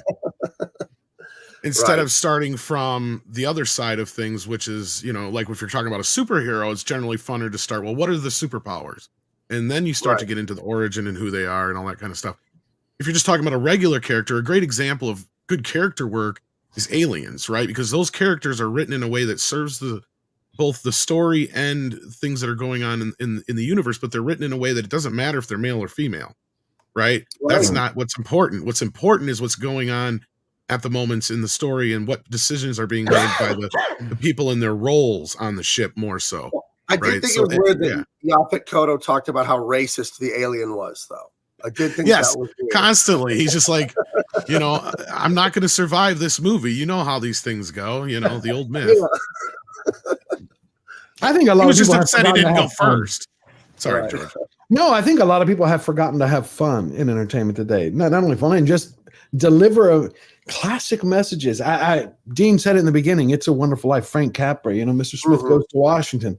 I mean, I watch those every year, just like I watch Lord of the Rings, Jackson's Lord of the Rings trilogy, or Star Wars, the original.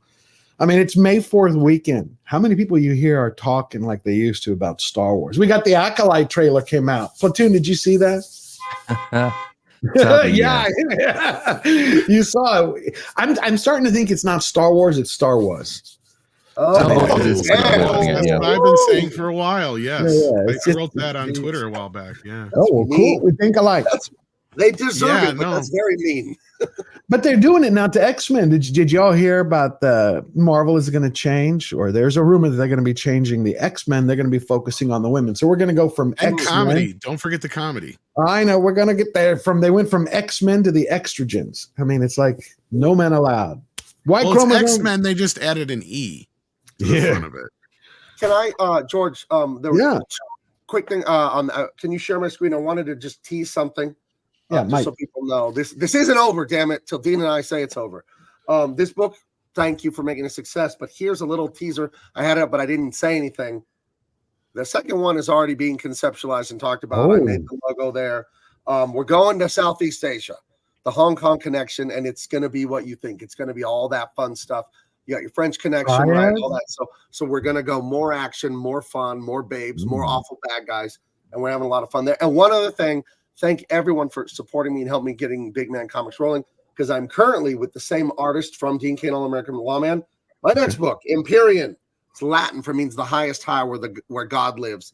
It's a story, husband and wife, evil dictator, a planet of people who have been living a lie, and the true world that they're promised has been hidden from them. And it's Star Wars meets Interstellar. And again, I want to have those values and excitement and all that stuff.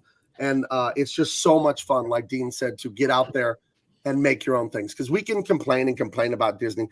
They're going to do what they're going to do, man. I don't control them. So it is just good to just make our own things. So thank you. I'm humbled by all the support, guys.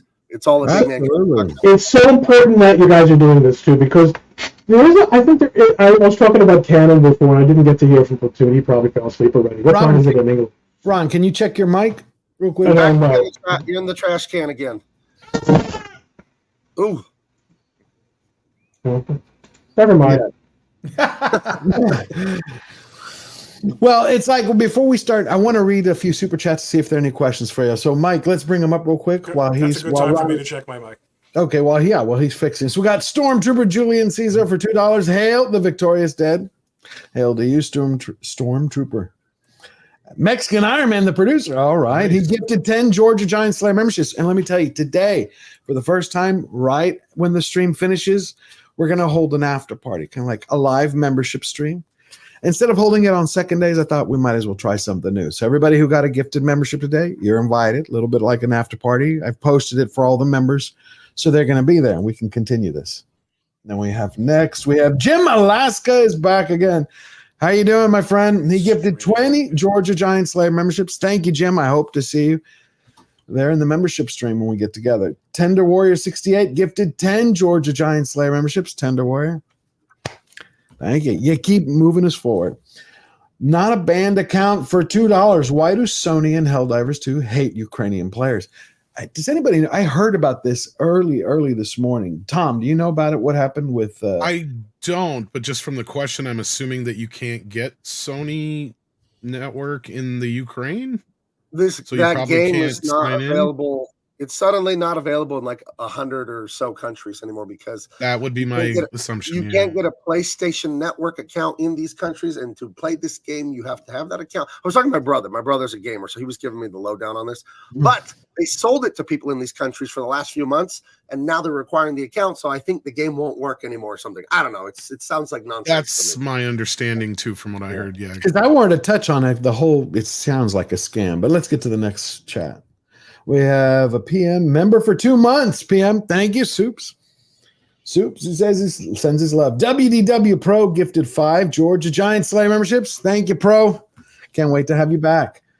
And he sends for $10. Wait a minute. Superman, Mexican Iron Man, and Ron Coleman on the same panel. These are the real American Avengers. You're missing one superhero, though, Pro. Bat Tom. Bat Tom. Ron's nemesis is the microphone. That's his nemesis. It is today. There's Bat Tom. Well, I did hear it was somebody's birthday. Yes, that's Robert Meyer Burnett. Oh, the Robert Meyer Burnett? Yes. Well, then that calls for a special celebration. But I knew his birthday's on the 15th. He's lying. No. Everybody celebrates. I'm a detective. I know these things. You need Robin. Go find Robin. Okay. Mr. Burnett, you're not the kind of guy that lies about your birthday to get like a free Sunday at Denny's or something, are you? No. It's been somehow somebody came up with this joke on one of my streams a couple months back, and they started to wish me a happy birthday, and people have kept this joke going now for almost 3 months. So I bow to all of those people. I wish the country had that dedication. On various live streams, various channels. I believe 10 o'clock at night, 8 in the morning. I've seen people doing this to you. Real quick, it's hilarious. Got a really big channel. He's at a show on May 14th at noon. I'll send you Gabe and Dean the information if you guys want to make an appearance. I'm sure we can sell the rest of those books on that day. They got a pretty big live chat. But I'll send you the information. Cool. Out there. Let's keep. Yeah, he's a great guy. I am Middle Eastern. I'm 8th Jewish, but I'm also like half like Libyan and Syrian and Turkish. So the selling runs through my veins, you know. I'll help you close it. Like it's not oranges on the side of the road, but let's get these books sold. Mexican too. I guess we're selling. You got 300 more of these. We'll sell them on the pro show on that Tuesday the 14th. Let's do it. Let's do it. Mr. Buttcrack Media gifted 10 Georgia Giant Slayer memberships. Thank you, Mr. Buttcrack Media. Got a new member. Look. Hey, Ron Coleman. You become a member. Thank you, Ron. He doesn't have a microphone, but he's got a membership. Let's go. I got a microphone. You can join us in the membership stream. I got 2 turntables and a microphone. Hey, well, it's working now. It sounds brilliant. No, I figured out what it is. Mark of Reality for $20. Gentlemen, normal people, nerds have lost. Marvel, DC, and Star Wars. We've won a victory over Lord of the Rings. Right now, the culture war's biggest battle is over, the video game space, and it's the best place for a decisive victory. Did we win over Lord of the Rings, though? I thought we did. Come on, Rings of Power, it died. We're getting a second season. They can put out all the seasons they want. That show is dead. They had, from episode 1, from the premiere to the finale, they only had 37% of its audience stayed to watch it. And that's after spending, $1 billion between the rights. Yeah, but didn't Embracer or somebody, the company that owns them, just buy the rights to the Lord of the Rings here this last year? They bought, they're sharing them. The problem is Warner Brothers has distribution rights for the films, but then Amazon has the rights for television, and Embracer has rights for some of the books and some of the stories. But the problem is there's now a report saying that Amazon bought the rights to the Silmarillion. I think the way they're going, it's dead. They can put out all the seasons they want. I mean, if your show in its first season lost 60% of its audience, Dean, could you imagine that season 2? What are you going to have? There's no one to build it on. Wouldn't have a season 2. There you go. But see, they're yeah, go ahead. They fixed the problem, did they not? Did they not announce that they're going to have even more female directors? That will fix it. Absolutely. Yeah. The major problem with Rings of Power is there was not enough estrogen in it. So now we have more of that. It will be great. Oh, you know what's sad is when Dean was doing Superman, like that show would have been canceled way earlier had it gotten even, the type of ratings that any of these shows would. Oh, man. And it's just like, look at Batwoman or whatever it was. It was not, they barely could muster 500,000 viewers in most cases. Oh, the CW one, Batgirl. Yeah. Or Batgirl, that's what it was. Well, I think it was Batwoman, wasn't it? But it was Batwoman. Batwoman was hilarious. I will not have a single bad word said against that show. It provided hours and hours and hours of quality entertainment for being completely lacking all self-awareness. It was great. You mean for tearing it apart? Right. For tearing it apart. Is that what you're talking about, Platoon? Yeah, in the way that Madam Web was genuinely a really enjoyable watch, Batwoman was something special. Kind of like the Willow TV show as well. That was also a very special period of time. Willow. Wow. Willow. I mean, they didn't even do a season. They're like, nope, we're done. Yeah, they killed it. They killed it. No. Lord of the Rings, like I said, they're going to pump out a season 2. They said they're in pre-production for season 3. But for season 2, I remember last year, and they had confirmed this, they say we're going with only female directors, but they didn't say do they have any experience in fantasy. No, female directors. That's all they want. Why do you hate women?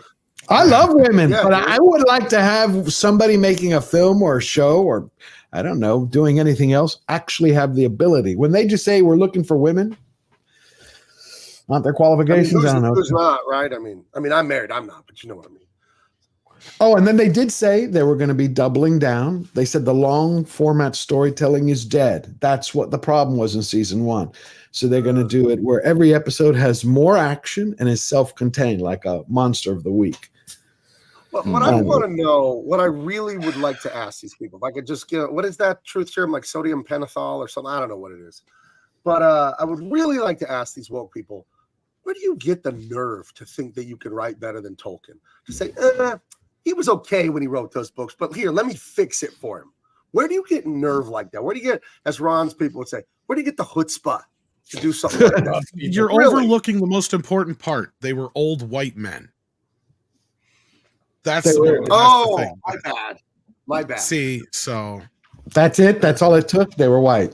They were white men. You know, Billy D. Williams, I think he said 3 weeks ago he didn't have a problem with blackface. Maybe they should just. He did. He came out. He's like, no, if we didn't have blackface, he goes, you wouldn't have Olivier doing Othello. Michael Preston for $10. Hi, guys. And most awesome Superman Dean Cain. I wanted to say that the greatest part of Dean Superman was that he still had parents. I believe it's the only Superman who still had a family unit. Yeah. Let me tell you what, that is a huge point, Michael. And thank you for recognizing that. The thing about that character is here's this being who was the most powerful being on earth. And where was he raised? In small town Kansas by a family, an intact family, a mother and a father there with those small town American values. And so instead of becoming this absolute just monster who could control everything and everybody, he is humble and he is the most moral creature on earth because of his upbringing. So that is truth, justice in the American way. And that's what he fought for because he was raised by those small town American values, which are about liberty and individualism and protecting the little guy and all those things and everybody having the right to their opinion, et cetera, et cetera. And that's why he would go to his parents during the show, which was wonderful whenever he's having a problem, and they would give him real sage, wonderful advice. And so I agree with Michael. That was one of the best things about the show. 100%. Wonderful. Great, Michael. Thank you. Frank Hammett, member for 3 months. Frank's here. Greetings from Gettysburg. Greetings from Texas. One times Bandcamp for $2 Canadian. Terry Hatcher was the best Lois. Love. I Terry. agree. The best Lois of all time. Hell yeah! I think did we get them all, Mike? Yeah, that's it. Does anyone need to go right now before we go to the next segment? Anybody want to punch out? No, I got a punch pee out. bottle. I got Just like like rock. I was supposed to be someplace 25 minutes ago. But Oh, okay. Well, let's let you outro. What's that? Yeah. I How said, much well, longer then do we'll you let you spend? outro. Another 20 minutes. I think they. Well, I appreciate it. Thank you guys for having me on. George, keep slaying the Giants. Nice meeting you. Happy birthday, and appreciate Gabe. I'll speak to you soon. Bless you guys for having us on again. Really appreciate it. It's awesome, and can't wait to be on again. Thank you, Dean. Great, always having you. Great to meet you, sir. Staying? Or I think I need to go. I hear my granddaughter screaming Okay. in the kitchen. She might be hungry or need something like that. My wife's with her. All right. We got to go. It was a delight to be here, guys. Thank you so much. Thank you for all the support, the interesting comments, stuff challenging my own ideas, and just learning more. The culture is so important to me. My dad's an immigrant from Libya. They killed a lot of my dad's friends and family over there. And I love America and this culture so much. And I just want to use my God-given ability to make entertainment that entertains first, you know, but I want to inspire people to greatness. I really do, because I was inspired by so many great movies and stories growing up. So thank you for all the support, guys. Everything I'm doing with Dean and all the other stuff, bigmancomics.com. And I feel the light coming. I feel like we're winning culturally. The thing with MIT, people's eyes being open to these horrible campus anti-Semitic bigots. I think we're turning a corner here. I really do. And I do believe that entertainment plays a huge role in that, because politics are downstream from culture. So thanks again for having me. Go to bigmancomics.com. Please subscribe to my YouTube. Follow me on Twitter. Follow me everywhere. I just use my name, Gabe Eltaeb, everywhere online. And I'll be back again. I love it. So please have me back, George, sometime. Absolutely. Good seeing you, Gabe. Great to see you, Gabe. Bye-bye. Bye-bye. I wanted to share it because we were just talking about this. Look what this was shared, what's coming out of West Point. This is what they're teaching right now at West Point, which is going to lead into our next segment. It's deconstructing patriotism. Patriotism is one of the classes. Exploring postmodernism and U.S. Army recruitment amidst the lack of a national narrative. 2, uniform perspectives. The evolution of cross-dressing in the military and gender norms. Wait, what? Yeah. This is at West Point now. Ever since they changed their mission. Did you hear about that? I think it was 8 weeks ago. Yeah, that was a couple months back. It Change was the mission from what? From protecting our borders and fighting for our nation to what? I'll share it with you in a second. I'm pulling it up. It says, then it goes, do my leaders get me? That is another class, unpacking the importance of representation in the military. 4, Representation. Oh, Lord. harder rights, an approach to espoused values and behaviors. Has this been confirmed as actually being from? Yes, I believe it. I will show you. I believe it. I will show you the. It's crazy because I'll show you how they changed their mission. If y'all talk about that for 1 second, anybody who wants to jump in first, I'd love to. I want to talk about how I don't want my kid to go into a military academy now. Oh my God, what the hell? Max wants to go to a military academy. He wants to either go to West Point or the Naval Academy, or he wants to go to the Air Force Academy because he wants to fly and do others. Help me, Robert. Help me. They removed duty, honor, and country from the West Point mission statement. Yes, sir. There it is. That's what I was looking for. Robert and I talked about this. Yeah, we are so fucked if we go to war. The new their new academy statement reads: to build, educate, train, and inspire the Corps of Cadets to be commissioned leaders of character, committed to the Army values, and ready for a lifetime of service to the Army and nation. These values include loyalty, duty, respect, selfless service, honor, integrity, and personal courage, according to the U.S. Army, but not duty, honor, and country. Which was MacArthur's big thing. I mean, that's where it came from when he gave his commencement address. Yeah, I heard it right there. I mean, you know what I find so interesting, and you know me I work in the film business, and we're finishing up a movie called White Devils now. Ooh, yeah. And working on our new audio drama that is a noir piece set in the 30s that deals with real American history. It's been really interesting to me to see how storytelling itself which is people looking out. I mean, what is art and what are stories, but to help us define our own lives through the plight of characters or the tales that are being told. And the whole point is to look outside of ourselves at stories, to see something new, something different, to have something illuminated about ourselves we might not know. But now stories are being crafted to cater to an audience, which is the reverse of what storytellers used to do. You would hope the stories that you told found an audience. And of course, Hollywood's tried to cater to audiences, but it's the storytellers themselves didn't necessarily used to do that. You know, and now everyone's the customer. The students at universities are customers of those universities. And the idea that the customer is always right has infected because they're paying money, which is the actual exact opposite of when I went to college. I went to college because I knew I didn't know much. The whole point was to go learn from people that would challenge me intellectually, that would challenge. College was supposed to be a dangerous intellectual place to go because you were exposed to ideas that you might not have thought of otherwise. And that might have made you think deeper and think differently.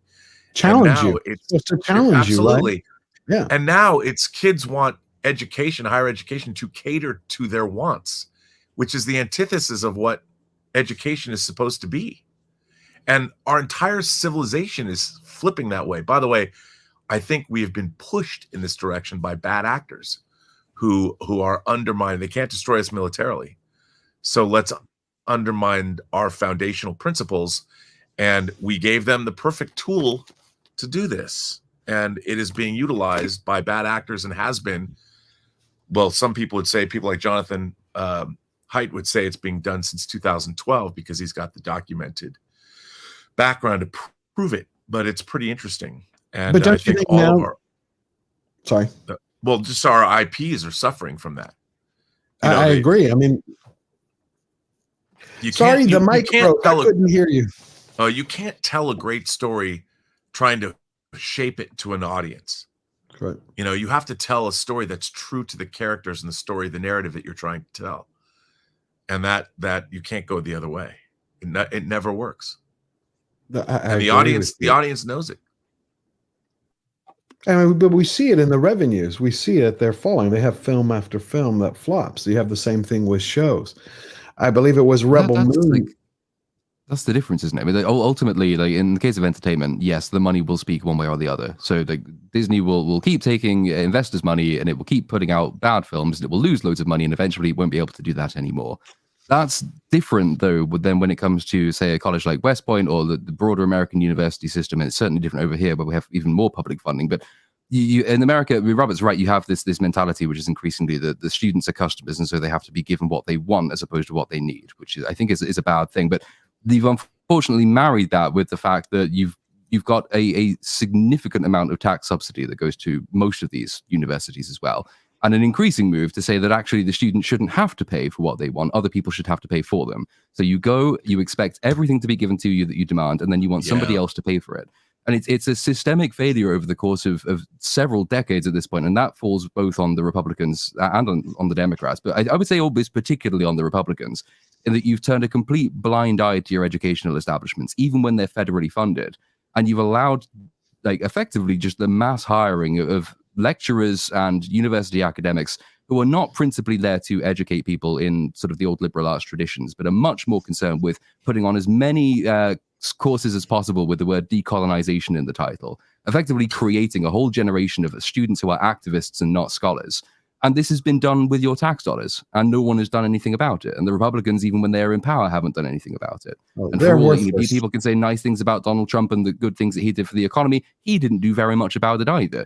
It's a systemic failure by pretty much everyone who's ever been in charge to actually pay attention to one of the most important institutions in America, and that is your schools and your colleges and universities. And until people actually start saying, actually, no, you're not getting federal funding if you start putting these courses on offer, then nothing will change, sadly. But you're right, Platoon, and that's the fact. Yuri Bezmenov said it years ago that the first thing that they're going to do is they're going to go after your institutions. They're going to go after your children to be able to program them to change them. I mean, it's part of the process. But don't you think that we're in which is one of the reasons I wanted to ask Ron here today. Don't we have right now with these protests that have been going on, right, for the last few weeks on college campuses? Haven't they exposed it in many ways? What is happening? What they've turned into? What they've exposed, though, is a fait accompli. I don't know this. I think the only alternative, just as we have,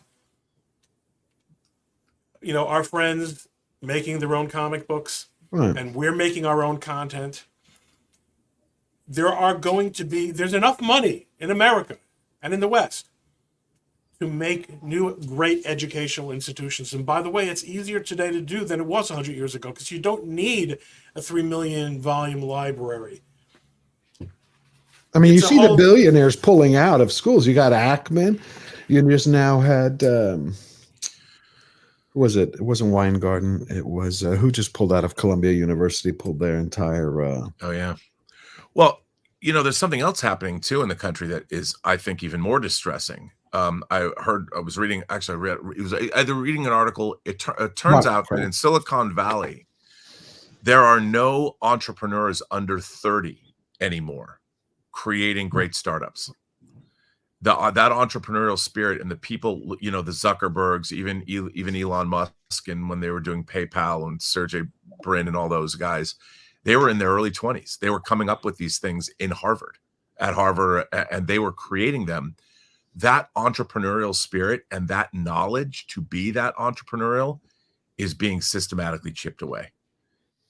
And it's worrisome to hear that at least we could compete on a technological level. But why is it that we're not churning out people from our colleges that are going to Silicon Valley and creating the new thing, creating the new Facebooks or creating the new whatever they are, whether you like them or not? We might not answer that today. Right. Well, I mean, it's. But he's got good questions. But I mean, that's just, I think, another symptom of what's happening. And, you've got people are coming out of colleges. They're afraid to be entrepreneurial. They're afraid of failure. They're afraid of well, they're afraid of their own shadow half the time. Well, it's. But they're not incentivized. They're all they have to do in order to go to college is sign on the dotted line, and then money will be transferred from a bank, guaranteed by the federal government, and then eventually forgiven by Joe Biden. Actually, not forgiven by him, paid by us. Right, forgiven to a gigantic institution that is going to provide them with adventure and fun and self-esteem aplenty. They trust the government. The government has made it possible for them to go to the college of their choice, to stay safe from any possible disease or risk, to even eliminate political opposition to the existing regime. Like all the things that when we were in college, okay, I'm older than most of you guys, but I'm maybe not all of you.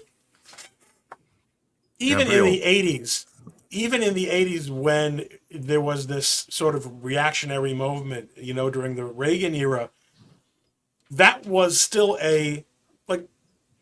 we're like Englishmen now, Platoon. It's like Americans have become absolutely comfortable being swaddled by an all-encompassing system that is probably more privatized than what they have in the UK, but is essentially, it's all institutional. And the idea of these elite institutions is to just get your piece of the action. Right, of course it is. But I mean, come on, you're talking about swaddled. Y'all all probably saw Robert. Again, we talked about this. I was waiting to ask Platoon. I've been dying to hear what he thought. You saw that quote unquote revolutionary Platoon on television and on Twitter? The one who was. Was this the one who demanded humanitarian aid in the form of not stopping DoorDash getting to the halls? Yeah. And I'm like, what kind of revolutionary is this? I'm like, it's like they're sitting here trying to be a quasi Che Guevara, but with DoorDash. Not even embarrassed. Utterly lacking, and talk about a lack of self-awareness. Right, but I saw some of these other universities, and I didn't know if it was a joke. I've been trying to find the post, but I think it was at Georgetown where they were like, okay, or it was at Georgetown. We're going to maintain our protest, but we need Vaseline, dental dams. And they went on to, kale smoothie food. No coffee though. I mean, it was like, what kind of revolutionaries are these? I mean, it kind of pathetic. Well, with the Vaseline and dental dams, I can only imagine. Yeah, no, but it was on their list. Plan B. I mean, I would say they need some of my people. They need some more Jewish people for their protest, because we'd fly food in via drones. We would have had people up on the roof. We would have made sure that the exits were taken care of. We would have planned this stuff. But, well, what's more sickening, Robert, is that the Jewish people that are with them on this one. But you always have. See, I get asked that. I've gotten asked that all. You always have basically making Gina Carano literally correct, not just figuratively correct. Correct. Well, I mean, you always have it. But the thing about colleges is that protest has always been a good thing.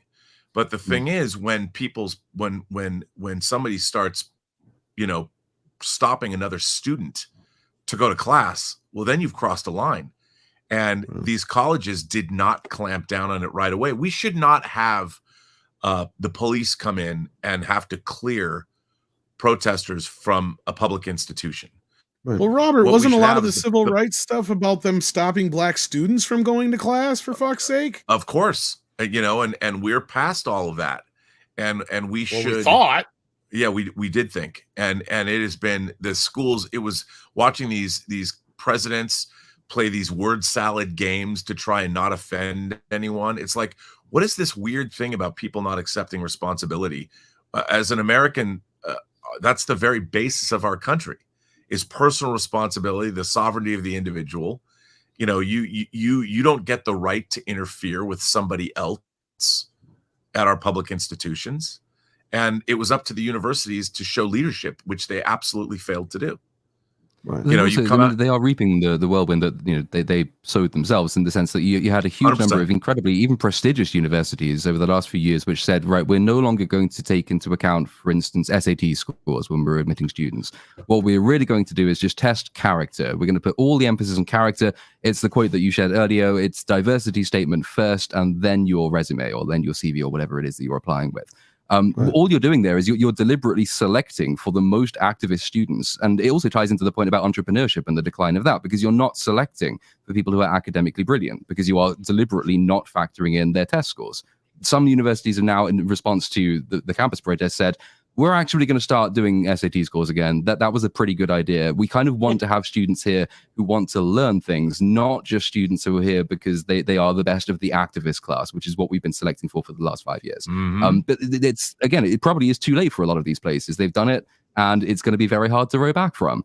But it's an incredibly dumb mistake, and it was predictable. Anyone could have told them at any point when they said we're dropping SAT scores, you're actually harming the most underserved and under promoted classes in society anyway. One of the best ways of getting disadvantaged poor kids who are academically brilliant into universities to advance their social status is test scores, because you can't game test scores with money in the way that rich people do.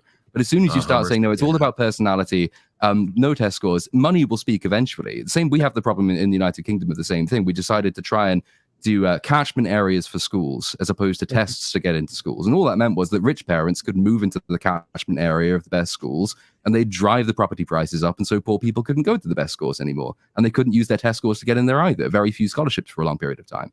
And it produces a whole generation, or multiple generations at this point, of students who are just dumb. And they are the children of very rich people, which almost all of these very, very left-wing protesters are the children of very rich people as well, which is just, it's, and then of course, then you get to the point when the absurdity of gays for Palestine, and you have women for Hamas, and it's just makes no sense, Platoon. It makes no honestly, sense. The quickest, best way of getting around this, just buy them a one-way ticket to the country of their choice. If you put a flag up on campus that is not the American flag, we will send you there. And it will be mandatory, and you're not coming back. But you said you want to go there, so fuck it. Yeah, go be a gay person in Gaza if you want to. Really? How long would that last? They're going to step off the plane. They're going to get to Gaza. They're going to put up a rainbow flag, which everybody, if that's your thing, that's right. But they're going to be thrown off a building 5 minutes later. I mean, being the only movie on this panel, I can tell you that is almost assuredly true. I'm going it to is. say I'm little Little Platoon hit the nail on the head about the test scores thing. When I was, and this is going to drop back to Ron Coleman's Princeton. Princeton was my dream school, and I found out very quickly in sophomore year of high school that despite how good my grades were, if I did PSAT and SAT well, I wouldn't get in. And I went and took a PSAT, which indicated my SAT would be in the 900s at best. Then I took the SAT early at the end of my sophomore year and found out the best I got was 940. Which was not good enough by a long shot. Back then, they were in the 1600s. So you're saying you didn't count on affirmative action? No.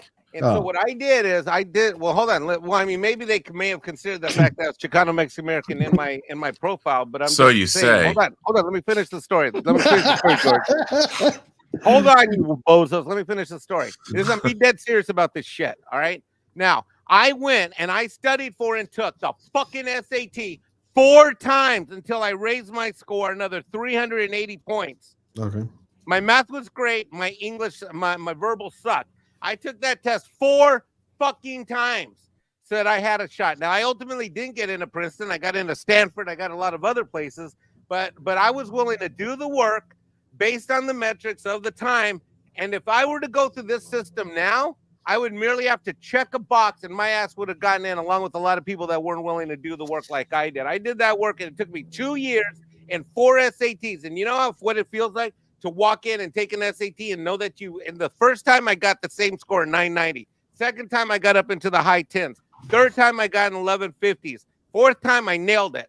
But it took 2 years and 4 sittings of the SAT for me to do that. And that is what disappoints me. That right now people think there's some kind of value based on your skin color, and that is horse shit. It is the character. It is the character and the moral worse though, right? I mean, like if you were Asian, you would go to Harvard and they'd tell you that you have no personality, so you're not getting in, which is even worse.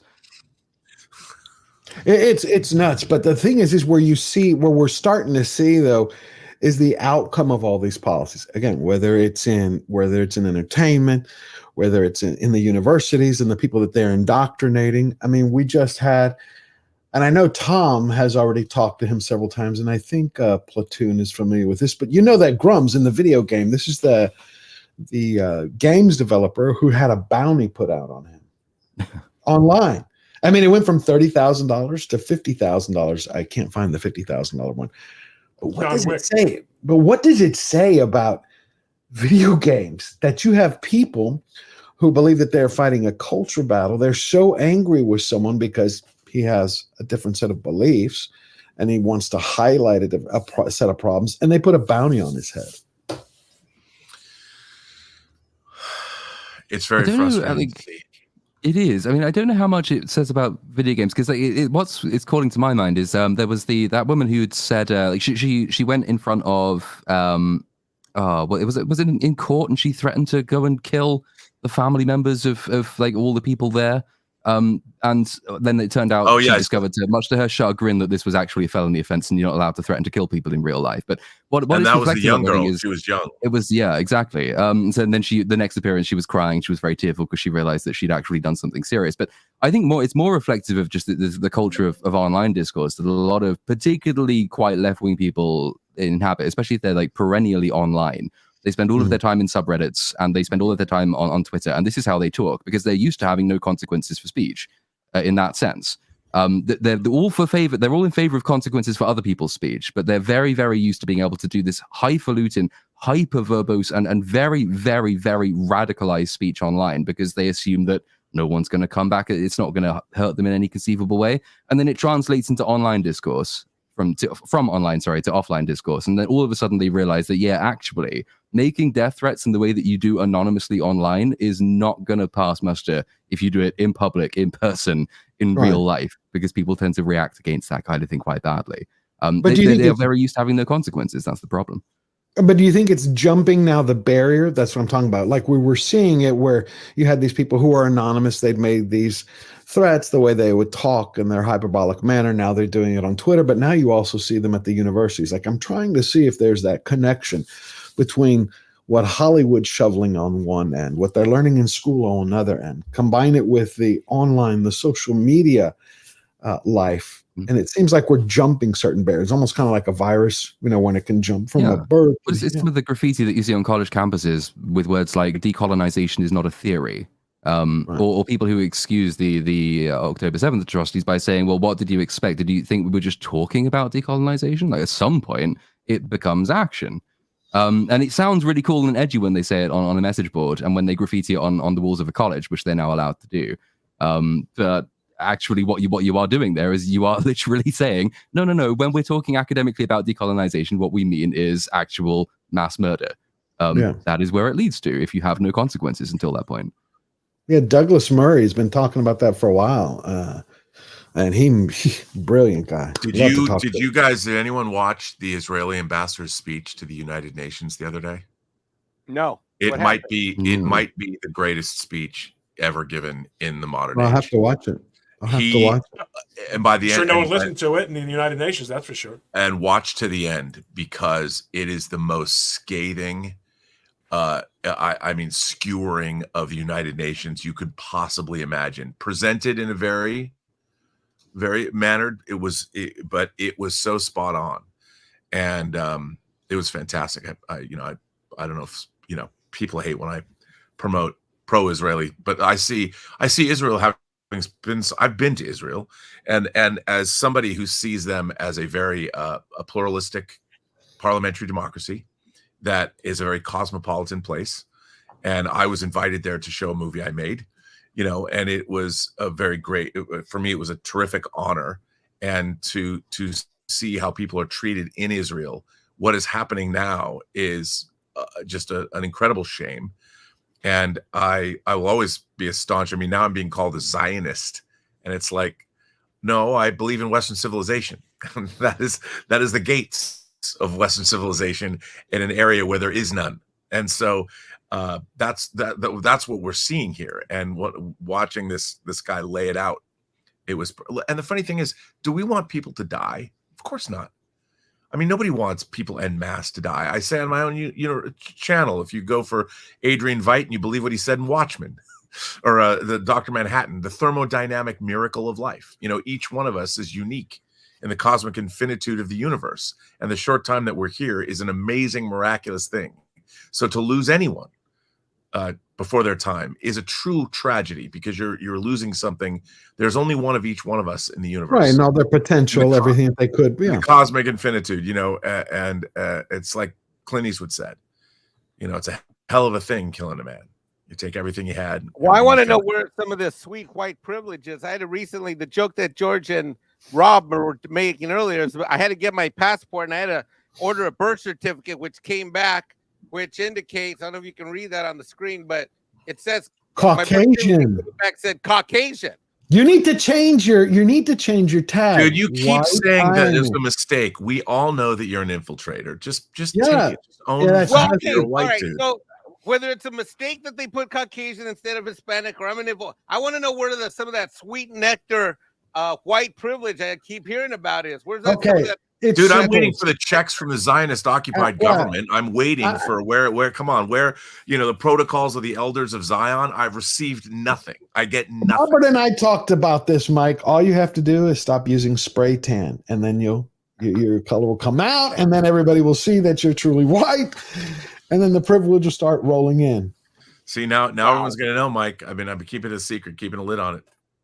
So you send me a hot toy that's painted like a Mexican flag. Oh, I'm supposed to be like, okay, but you're really now. Well, here's funny enough. Platoon was talking about the fact that they could write, decolonization.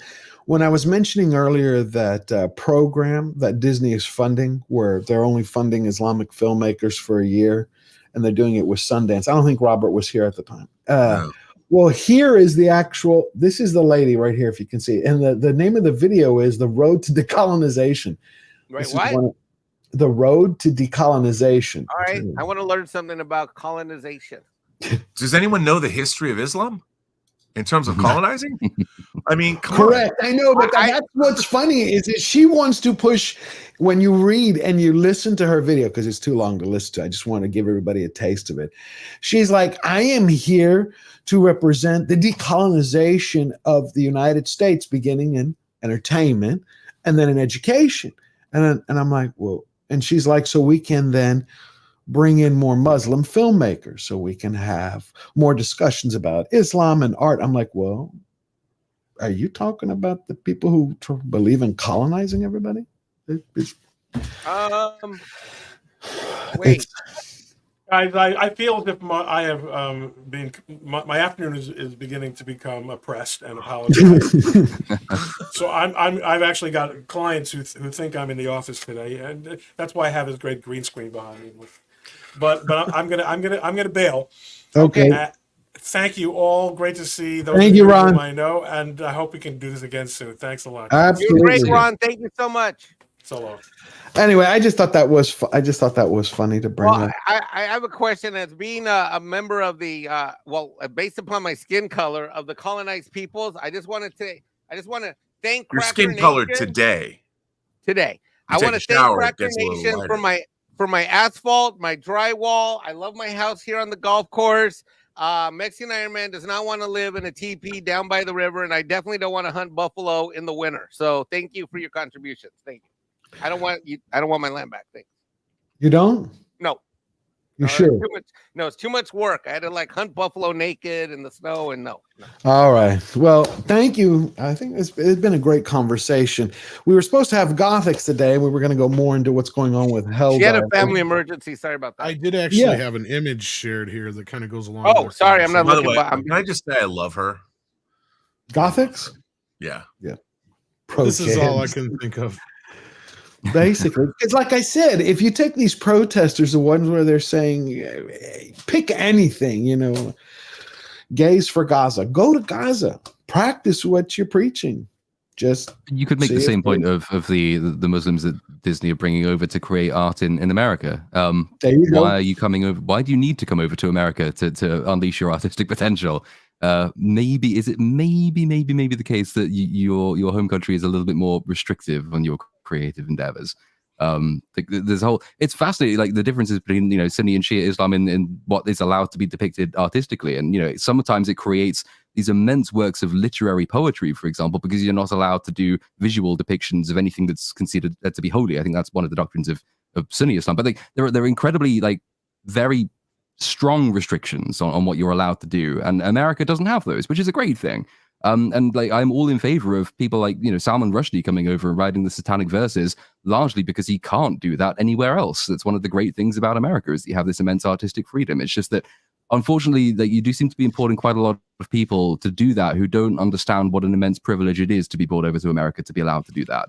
I can't imagine being a writer from an Islamic country and a woman from an Islamic country and an artist being invited over to America, and then my first statement being, yeah, I'm here to fundamentally change your society to make it more like the one that doesn't allow me to do that at home.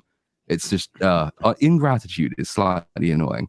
You're right. How long would anyone last if you went to Tehran and you were like, I'm here to change your society? Yeah. And make it Good luck Western. Yeah, it wouldn't last. But really, thank you all for coming. Let's go around the table to get, tell everybody where they could find you. Super chats. Oh, we do? Awesome. Yeah. Okay, let's get those first then. We got Skiz Spivak Esquire for 28 Canadian dollars. Hail, George and everyone. Have a rip snorter of an amazing birthday, Robert Meyer Burnett. Thank you. See, Robert, everybody's there for your birthday. Wait, isn't your birthday for real this month, though? It is. It is. It's May 15th. And you know what? If no one shows up, who else's birthday is that day? Who? I do not know. Guess what other YouTuber has the same birthday as you? He's going to take all the glory. Doomcock. Oh. True story. You both have the same exact birthday. Moving on. Well, maybe I know something about that you don't know. Oh, what's that? Shh, I'll never tell. Walter White Walker. Who is? That's the question of the year. Walter White Walker. You're making that illusion now, right? Sure. Okay. Walter White Walker for $5. If DEI was instituted 50 years ago, can you imagine the franchises we wouldn't have now? I'm not sure we'd even have a film and TV industry at all. I agree with you. Someone asked a question earlier. It was in a comment section. I think it was in the Star Wars Acolyte in the trailer. And they were like, what movies, and I also saw it on Twitter, what movies could we name today that would actually last the stand of time? Like the Ten Commandments, like Lord of the Rings. Are there any modern movies in the last 15 years that people will be watching 50 years from now? Can anyone think of any? I mean, there's going to be a few, but it's not going to be the type of stuff that they think. No, ones that can cross generations. Like people still watch It's a Wonderful Life today, like Dean Cain was bringing up earlier. Right. I mean, that's a good question. Platoon? Like some of the Nolan films will probably live on. Some of those. There's some horror movies I think like horror movies probably will. Yeah. Robert Eggers' The Witch. Cinderella Man. Okay. Movie. I think even Megan will probably have Godzilla -1. I'd say that's a good one. Oh, Godzilla -1. Yeah. But I couldn't think. I was trying to put together a list outside of Peter Jackson's Lord of the Rings. There's a Swedish science fiction film that I'm a huge fan of called Aniara. That'll probably work 50 or 100 years from now. The problem is some of the better films have been streaming films in the last few years. Like my favorite film of last year, besides Godzilla -1, was Air and Tetris. I like those. Air. Are both technically streaming films, even though Air was in theaters for a bit. But yeah. Those are great. I mean, yeah, that's a great film. I mean, the thing about Air and Tetris, and I would also go even a movie like Social Network, that's about the creation of something. You know, they're historical films that are about the act of creation, and I think that's something that never goes out of style. But where's visionary Jaws? People?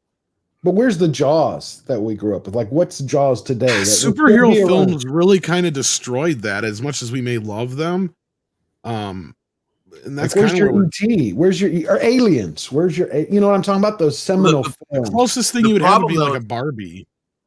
I mean, those films have been made though. You know, I know, but what's the equivalent? Do we have any in the last 10 years, 15 years?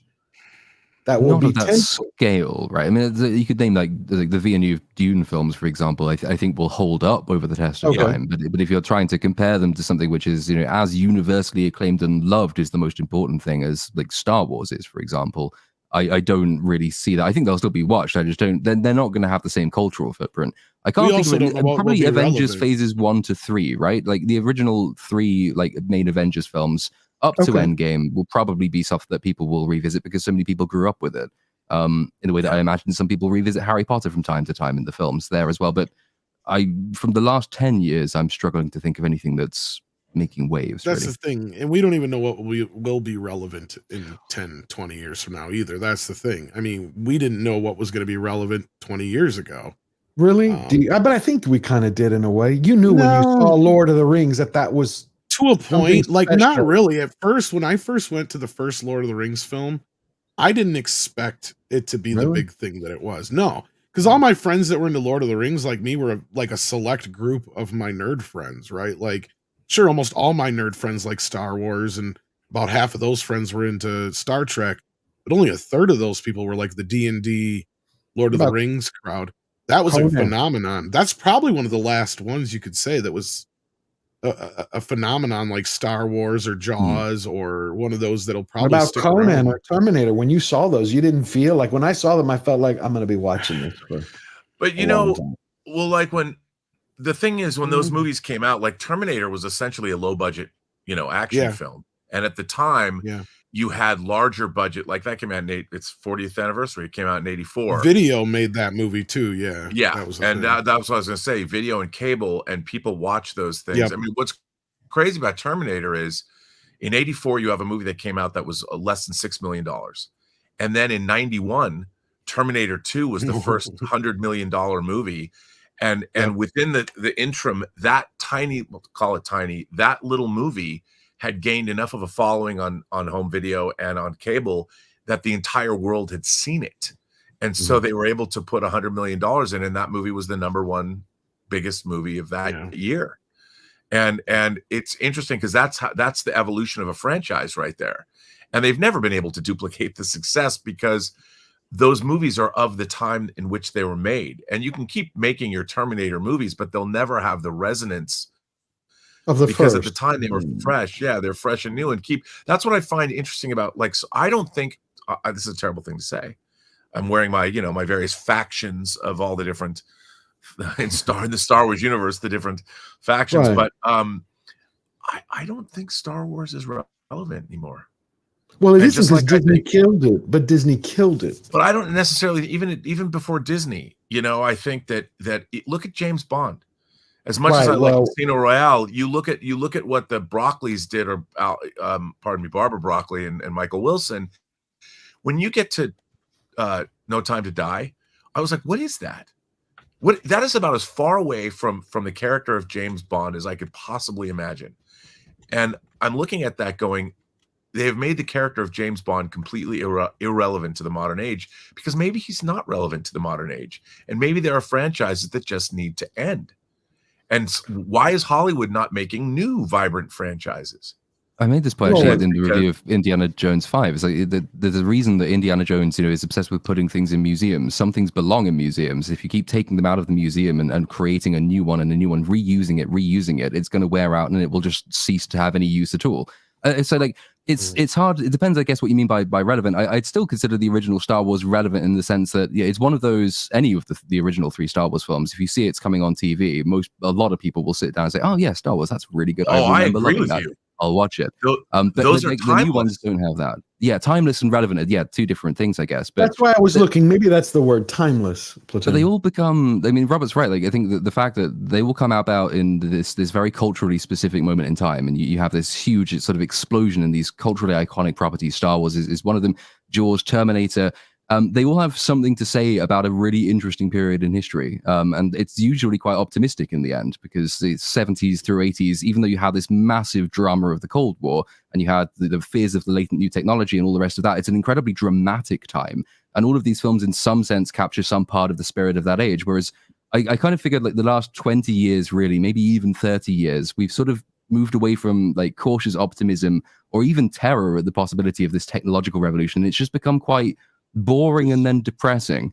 The Star Wars prequels, as opposed to the original trilogy, are they are a tragedy as opposed to an active sort of real like culturally enthusiastic, optimistic vision for the future, and probably a less loved partly for that reason, besides their other problems. And everything else is, since then, it's been just kind of, the society's kind of atrophied and there's nothing really exciting going on. And if something exciting is happening, it's probably a bad thing and we should maybe vaguely fear it without really understanding it. And so you just have this like running on the fumes of what we used to make. And it's kind of depressing because it's hard then to see what the next big one's going to be, because there's nothing really that's happening in the world that kind of incites that sort of creative endeavor. There's nothing you look around and say, this is a massive cause for optimism. Even now, when you've got the revolution of AI, for example, most people's instinctive reaction to that is, oh God, it's going to make loads of people unemployed. Oh no, it's going to put all the artists out of business. Oh, it's going to be terrible. Oh, that's miserable, like everything else.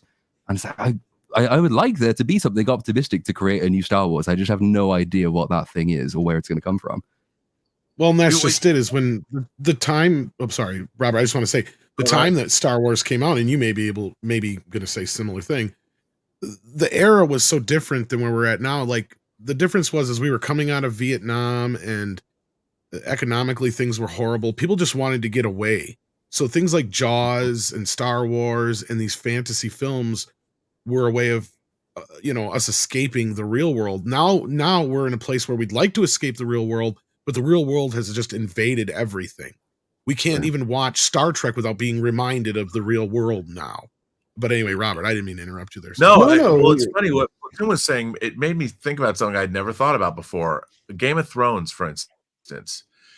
I was expecting, by the time we got to Game of Thrones, through all the horror and terror of what happened in Westeros, and at the end of the day, you're wondering whether Daenerys was what choice she was going to make, what kind of a leader she would be, and what would the relationship with Jon Snow be, and where would I expected maybe not a happy ending, but an ending that was the end of a journey, that was truly like, okay, all this stuff happened, and then it all went off the rails. You have no idea why were we following the White Walkers. Who cares? And at the end of the day, it didn't end. It didn't give us an ending to the story that was being told. You don't get to find out what Daenerys might have done, because they just said, she went crazy and killed everybody. And after 8 seasons of this, from a storytelling perspective, whether it was realistic or not, just because her father went mad, they just decided she was going to go mad. She was actually on a journey, and you're seeing the different choices she made. Sometimes she was a benevolent dictator. Sometimes she was a malevolent person that would burn the slavers alive or whatever. And I was waiting to see, where is it going to all fall out? And by the end, it's completely unsatisfying on every single level. Mm-hmm. And I think that's why people were waiting to find out, why are you on this journey? I mean, you watch Godfather 2, and at the end of that, it's one shot of Michael Corleone sitting on the edge of Lake Tahoe, and the camera pushes up to him, and you realize, oh, he might have vanquished his enemies, but he had killed his brother and he's lost his soul.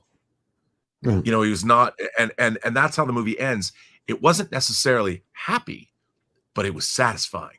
You got this Shakespearean tragic character, and he was able to protect the family, but at what cost to himself? And with things like Game of Thrones, and I think what we're not getting anymore is stories that have satisfying conclusions that allow them to be timeless, that allow them, and a story with a satisfying conclusion means you have to end it. If you begin a story, you end the story. And Star Wars works, because forget anything that happened afterwards. It became a huge success. But as a movie, you have a truck driver and a farm boy who get caught up with an old grizzled veteran of foreign wars to go off and rescue some chick who's like being held at the local drug dealer or whatever. And it's a story where these yokels go and they triumph. And the most unlikely of characters band together, and yet you have all this gooey, yummy, nougaty, Star Warsy special effects and aliens and Shogun robots. just did it. And then at the end of the movie, it's satisfying. So Star Wars will always work. Timeless. It's not bound to a period. It's not bound to a time when it was made. It's a timeless story that has a beginning, a middle, and an end, and it's incredibly satisfying. And when it's over and everyone gets their reward, except Chewbacca, the music plays, the credits roll, and you are left with a big smile on your face. And those are the stories that endure. And when we're now getting stories that they're, by their own inception, they're not truthful. The best fiction is always truthful. And we're getting fiction that's not, it's whether it's DEI or whether it's representation or whatever it is, the stories that are being told are fraudulent from the get-go, because they're trying to service things that have nothing to do with the stories being told. And that's why we're not getting satisfying tales, because it's almost like, oh, it's what is it, too old-fashioned to tell a story with a great beginning, a middle, and an end? You know, I think that's why we just. Sorry, I didn't mean to interrupt you. I was going to say, like, I keep going back to The Verdict. The Verdict is a quiet movie with Paul Newman. It's a redemption story. It's one of my favorite movies. It has one man triumphing over, almost insurmountable odds. It's a studio movie. A studio would never make that movie today. That movie was a hit. It garnered our lead actor an Academy Award nomination. James Mason was in it. A studio doesn't even know how to make a movie like that today. It'd be a 10-part streaming series. Yeah, it would. But we don't have films. We don't have studio movies like that anymore. No, they don't, because they don't know how to make them. Global marketplace. Let's make it for the lowest common denominator. Let's make all of our American movies so they can travel around the world so people can understand them. That 4-quadrant appeal, like you were talking about before. And I think Rebel Moon versus Star Wars is quite a useful comparison for that, because Star Wars did not begin with George Lucas going to a studio and saying, "I have a huge franchise for you.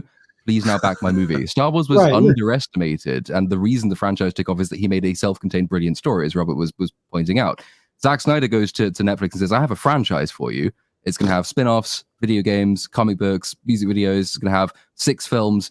And Netflix says, "Well, yeah, that sounds like Star Wars to us. So yeah, we'll buy into your franchise." And at no point did anyone seem to ask, "Okay, but what actually is your Star Wars offering? Like, what is the story you're telling that's going to make that franchise deserve its fandom, creative fandom to begin with?" That everyone just wants to cash in on this prospect of a never-ending franchise profit, and you will never tell a good story if that's your motivation. Just like I think if George Lucas had done the same thing, if George Lucas had gone to a studio and said, "I want to make a huge global media empire with 15,000 films and all of the expanded universe," I don't think he would have ever made the original Star Wars with that mindset, because his mind is in the wrong place completely. But we have to keep chasing that buck, and that's what all the studios are doing. Everything has to be a franchise, a multiverse, extended universe. Keep it going, keep it going, keep it going. And so you don't get self-contained stories because they scare people, I guess. Right, and they're no longer satisfying. I'm sure. I'm sure Snyder told them we even have an OnlyFans spinoff. Graph's Web for $2 for F's sakes. Cancel Disney Plus. I agree with you. I think that's one of the things that killed Star Wars was they're no longer events besides the stories. I mean, it's one after the other, but they're not movies. You don't wait years to and build up that hype. Greek Light for $20. Love this show. Keep up the good work. Go Slayer. Thank you, Greek Light. Eric K, one of our great mods, the king of mods, for $2. Mexican Ironman has professional tuber privilege.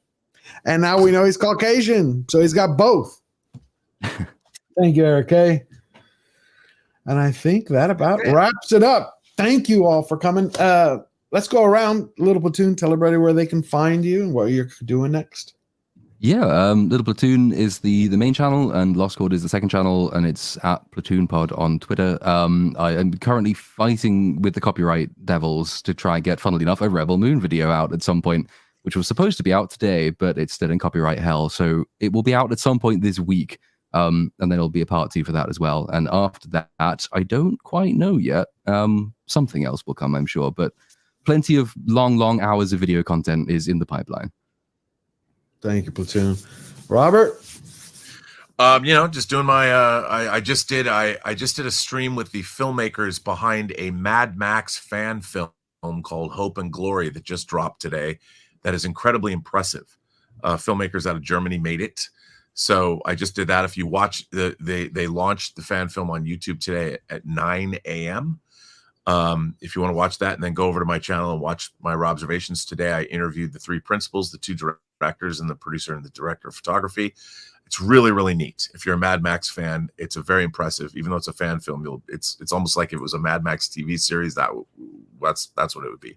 And also we're launching as you know, I've been working on with novelist Max Allan Collins, who wrote the graphic novel that Road to Perdition was based on. He wrote a 19-novel series about a detective named Nathan Heller, and it goes, his novels span from the 30s to the 60s, and they're all about a fictional detective that gets involved in real historical events. And we're adapting his first book into what we hope will be a lot of audio dramas. The scripts, I've been getting the scripts in over the last couple of weeks, and they are incredible. And when we start announcing the cast, I think it's going to be equally jaw-dropping for people to be like, wait, you're doing what? It's just an audio drama, and this person's in your audio drama?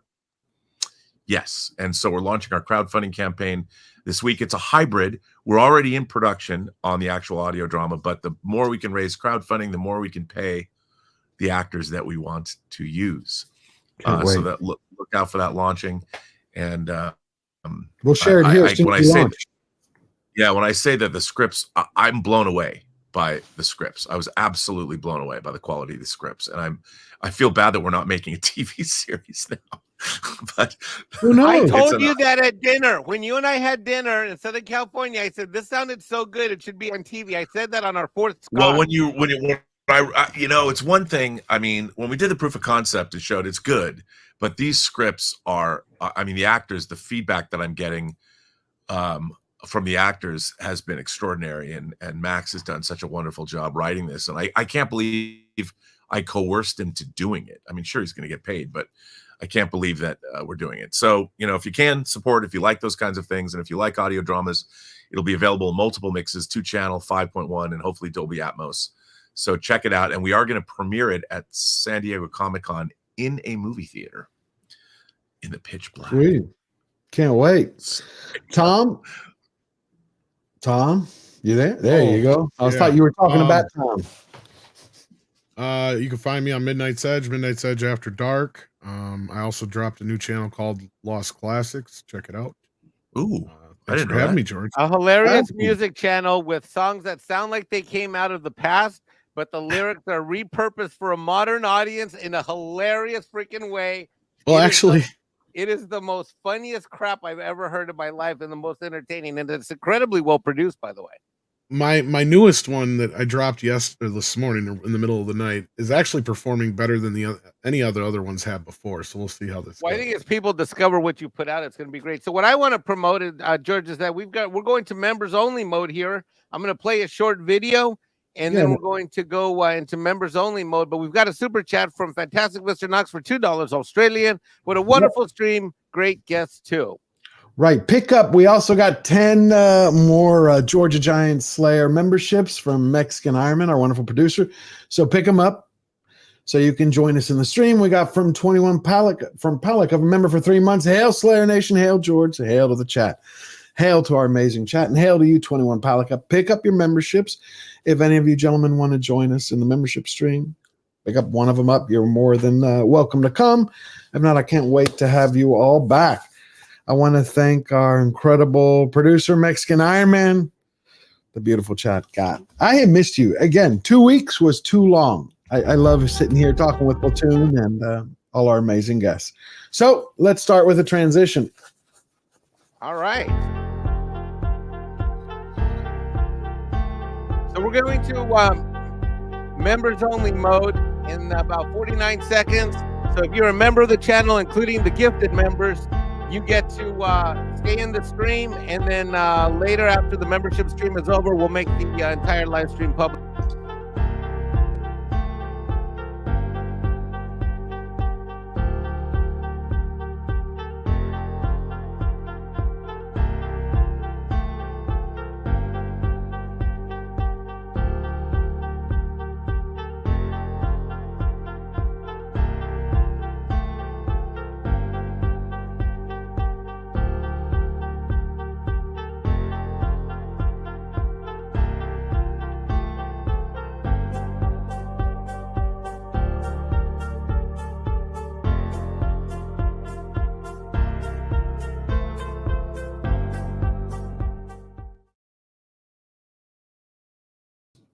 Hello, everybody.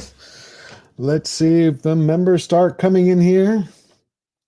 Do you see anybody? Let's see how many people are joining us. Did you post the link somewhere? Did I post the link somewhere? Hold on. Well, the members should still be in the live stream. Right. That's why I thought they would just transition over. So this is new. They did. Oh, look, check it out. Fantastic Mr. Knox gifted 5 George the Giant Slayer memberships. Oh, wait. Hey. Not everybody left. Platoon's still here. Oh, Platoon, you wanted to stay?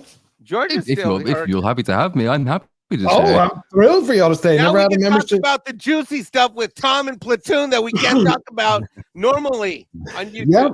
Yeah, this is great. No, I'm thrilled for y'all to stay because I wanted to try something new with a membership stream. Instead of having them on separate days, I thought it'd be cool if we had guests that wanted to stay and we'll just carry it on afterwards. If not, we can continue the discussion like of everything we talked about, but what we can't publicly talk about in YouTube. But no, that'd be great. I liked what the points that you were making. I did a video this week on the impact that 4 women, I believe, are having inadvertently and some directly, between Gina Carano and her lawsuit with Disney, but also J.K. Rowling's impact that she's having. But she's not targeting Hollywood, right? It's just that she's targeting she believes, by what I can tell, in an equality for everybody and in free speech. But in attacking that in her manner, I view these things as having an impact on Hollywood, on the kind of culture of crazy. Plus, you had the Supreme Court had a ruling a week and a half ago, which was unanimous, giving a female police officer in St. Louis the right to sue her department based on DEI policies that discriminated against her because they kept transferring her. And I put those together with the affirmative action that was struck down for the university admissions, and I just see it like it creeping. And now with MIT, I just see it creeping more and more closer to Hollywood. You don't think so, though, Platoon, do you? Like it's coming? I see the beginning of the end. Maybe, but I think it's certainly the beginning of a change. But whether or not it's sort of in retreat, because like going back to the college point, I think what you're seeing is kind of a bifurcation, or at least a polarization, where some will just accede to anybody's demands, and some will get rid of their DEI policies completely. I sort of see maybe that something similar happening with Hollywood. You will find some people who are absolutely going to stick to their guns till the bitter end. And you will find some people who eventually will start to see, well, money is talking at this point. We can't keep losing it. So maybe we'll make a change. But then, of course, you've got to pay attention to it and really look out for any little underhand tricks they play, like simply rebranding their DEI pushes, which is, I think, the bridge. several people are already trying to do. Bridge is one. Was Jedi one as well, I think? I'm sure I read that Jedi was. I've heard of something like that. It's just they don't want to give up, do they? They just. I keep hoping, not hoping, but I keep seeing that one film or one show flops after another. Like we have Rebel Moon. It said it took off, like its ratings were doing well. What was it for 10 days, 15 days? And now it's starting to collapse for Netflix. But even then, like part one didn't do especially well over the course of the year of 2023. I think it's 10th in the top 20 list of Netflix originals, and it's. I was told it would have made more money than Oppenheimer and Barbie combined. That's what he said. Zack Snyder maths is that if you assume that everyone who's watching it is really two people, and if you assume that they all pay $10 a ticket, then it's as popular as Barbie. But the thing is, Rebel Moon Part 1 is only half as popular as, I think it's Murder Mystery 2, which is an Adam Sandler movie. So if you buy Zack Snyder maths, then Adam Sandler's Murder Mystery 2 is twice as popular as Barbie. And I don't believe that. So I'm going to call bullshit on Zack numbers Snyder. there. Wow. I mean, I hate to say this because I don't like to, but Rebel Moon 1 and 2 are truly wretched films. They are wretched. So why are you afraid to say that? They are wretched. Well, because look, I mean, I know I've met some of the designers and the people that worked on those movies put their heart and soul into them. But I think it's not their fault. Zack Snyder sucks. No, that's right. The conception is it's look. Battle Beyond the Stars, written by John Sayles, that came out in 1980, is way more entertaining, and it tells the same story as and it was made for $4 million. I mean, it was 44 years ago, but still, it's basically the same story, and which is a riff on Magnificent Seven, which was a riff on Seven Samurai. And when you watch that film, that movie really made me want to turn it off. I mean, I'll watch any sci-fi fantasy schlock. I'll watch The Hunter from the Future. I love Forbidden Planet. Oh, that's a great movie, but it's based on Shakespeare's The Tempest. But this Rebel Moon was just anger-inducing from the get. I mean, it was so frustrating to watch. And what I don't understand is, as a film editor myself, how do you sit in an edit bay weeks on end and craft that movie and not know what's wrong with it? You know, I used to like, Robert, I used to like some of Snyder's, but I don't. It's like someone shared on Twitter and on Instagram, how many slow-mo shots were there in the Rebel Moon? It's like, he's reminding me now of JJ with the lens flares. Like he does that, but when you hear what he says, he's like, well, slow-mo accentuates and exaggerates the heroic. And I'm like, okay. But 50 of them? The other problem I have, look, I'm probably the biggest Snyder bro-ho on this panel for sure. And I like historically, but I am newly reformed. I recognize the errors of my ways, and thank you, Tom, for assisting me through this process. But today I saw the documentary of the Dark Knight trilogy, and Zack Snyder's in there in the quotes. And now looking back on what he said then, you can see envy in his eye about what Chris Nolan was able to put together and do, and what that entire team did. You can just see the envy in his eye, and you can see the lack of creative sparkle. And I think R&B's hit the nail on the head that with Zack Snyder, you don't give someone like that money without purpose, and his creative purpose is non-existent in hindsight. But I also heard that he's going to that he said he could continue his Batman Superman franchise in an animated form or serial form for Netflix. Did anyone hear that? Tom? I doubt it. Because he said he's been asked, and that he said Netflix would back him. Netflix might back him, but I don't think he's got any friends over at Warner Brothers. Okay. Because I was like, all right. It's just like I loved his Watchmen. I love the extended edition, and I like if he's got 300 something to work with, he's a great cinematographer. Right. At the end of the day, but I think it says everything you need to know about Zack Snyder, because Script Doctor keeps sharing this awesome clip, and I tried getting it from him, but he hasn't answered me back yet, where Zack Snyder said he pitched Rebel Moon as Seven Samurai meets Star Wars in space. Seven Samurai. Star Wars is already in space. Yep. Yeah. Did he just want his own Star Wars? Is that what it is? I mean, Platoon, you're working on a Rebel Moon. What did you take from it? I mean, is that what he wanted? His own?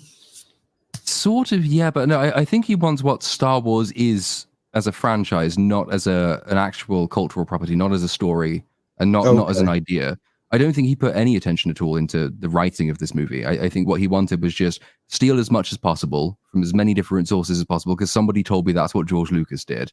And whatever will go. And there's not a huge amount. But it's so bafflingly unoriginal is one of the major criticisms of it, I think. That there's absolutely nothing in Rebel Moon that you haven't seen 1,000 times, done better 1,000 times, either elsewhere. Whereas it's true, Lucas takes a huge amount of inspirations from very many different sources, but he combines them in this really innovative, brand new way that's unlike anything else. And the problem with Rebel Moon is that Rebel Moon is just like everything else, to the point where it makes absolutely no sense. Why do you have coal-powered spaceships? Like, what? Why did nobody say no? Too much Warhammer, too much steampunk.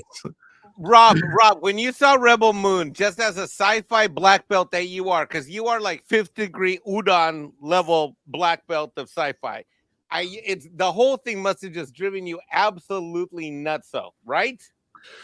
Well, yes. I mean, here's the thing. I'll be right back. Science fiction is it's a literary genre, and I feel that like when I was growing up, when I was a kid, you had to have a cursory knowledge of, you had to have read like Heinlein's Stranger in a Strange Land, or his young adult books like Glory Road, or you had to have read Dune. And these are things I was reading because I was getting them from the science fiction book club starting when I was 10 years old. And when you would talk, because there weren't that many great science fiction movies when I was that young. So when you go to a convention or something, it was as literary minded as it was media minded. And the TV shows that people would talk about, it was the same: Star Trek, The Twilight Zone, Outer Limits. Then you had the Irwin Allen shows like Time Tunnel and Land of the Giants that weren't lost in space, that weren't so great. There wasn't a lot of great media to talk about. And now I feel that the people that are making things, all they've ever watched are movies and television of the last, 20 or 30 years, but there's no literary foundation. And all the interesting concepts in science fiction are literary based. And if you want, you want to talk about Ursula K. Le Guin's Left Hand of Darkness, that was dealing with gender issues all the way back into the late 60s, early 70s. And it drives me bonkers that if people would delve into a cursory look into classic science fiction, but again, as Tom might point out, it's all old white guys and a few ladies. It's not a lot. There's not a lot of diversity in sci-fi thought. And when I watch Rebel Moon, I'm like, it's a copy of a copy of a copy of a copy through the filter of dumbness. It's just, I'm like, you're making these decisions like we're looking to get wheat. I mean, you can grow pot without the sun. So are you telling me that you have giant future technology and massive dreadnought spaceships that don't? I mean, look at any science fiction movie. Somebody's growing plants somewhere inside their ships. I mean, whether it's The Martian, call it whatever you want, whether it's in The Expanse, whether it's in Outland, whether it's in a NASA video happening right now on a space station. I mean, it's so silly that we have to find wheat to feed our thousands of people. And it's like, if you have a ship that's that big, wouldn't you have a whole hydroponics lab growing food for people? Right, but it also wouldn't be coal powered. Well, that's what I mean. And it's like you're burning fuel in space. Steampunk. I think he was going for a steampunk look. That's what I kind of like. But that's what Zack Snyder is. Yeah. It still has to work. You still have to make it work. Like, you still have the physics of space travel. And like in Star Wars, we'll accept that there's sound in space. But even things like Babylon 5 gave us Star Furies, or in Battlestar Galactica, the fighter craft looking ships could make 360 turns because they were more in line with the physics of what space combat would be. And in this movie, there's none of that. I didn't believe a frame of that movie. It did not. Yeah, but it didn't draw me in. It didn't draw me in. Was there a character, any character where you said, "Wow"? No, because that always reminded you of better characters from other things. Right. Even there was one. No, I will correct myself. There is a character that I did like for a little bit. It was the Asian girl who kind of had the lightsaber, the quasi lightsaber. Oh, the acolyte. Sorry, no, Nemesis. That's the yes. Yeah.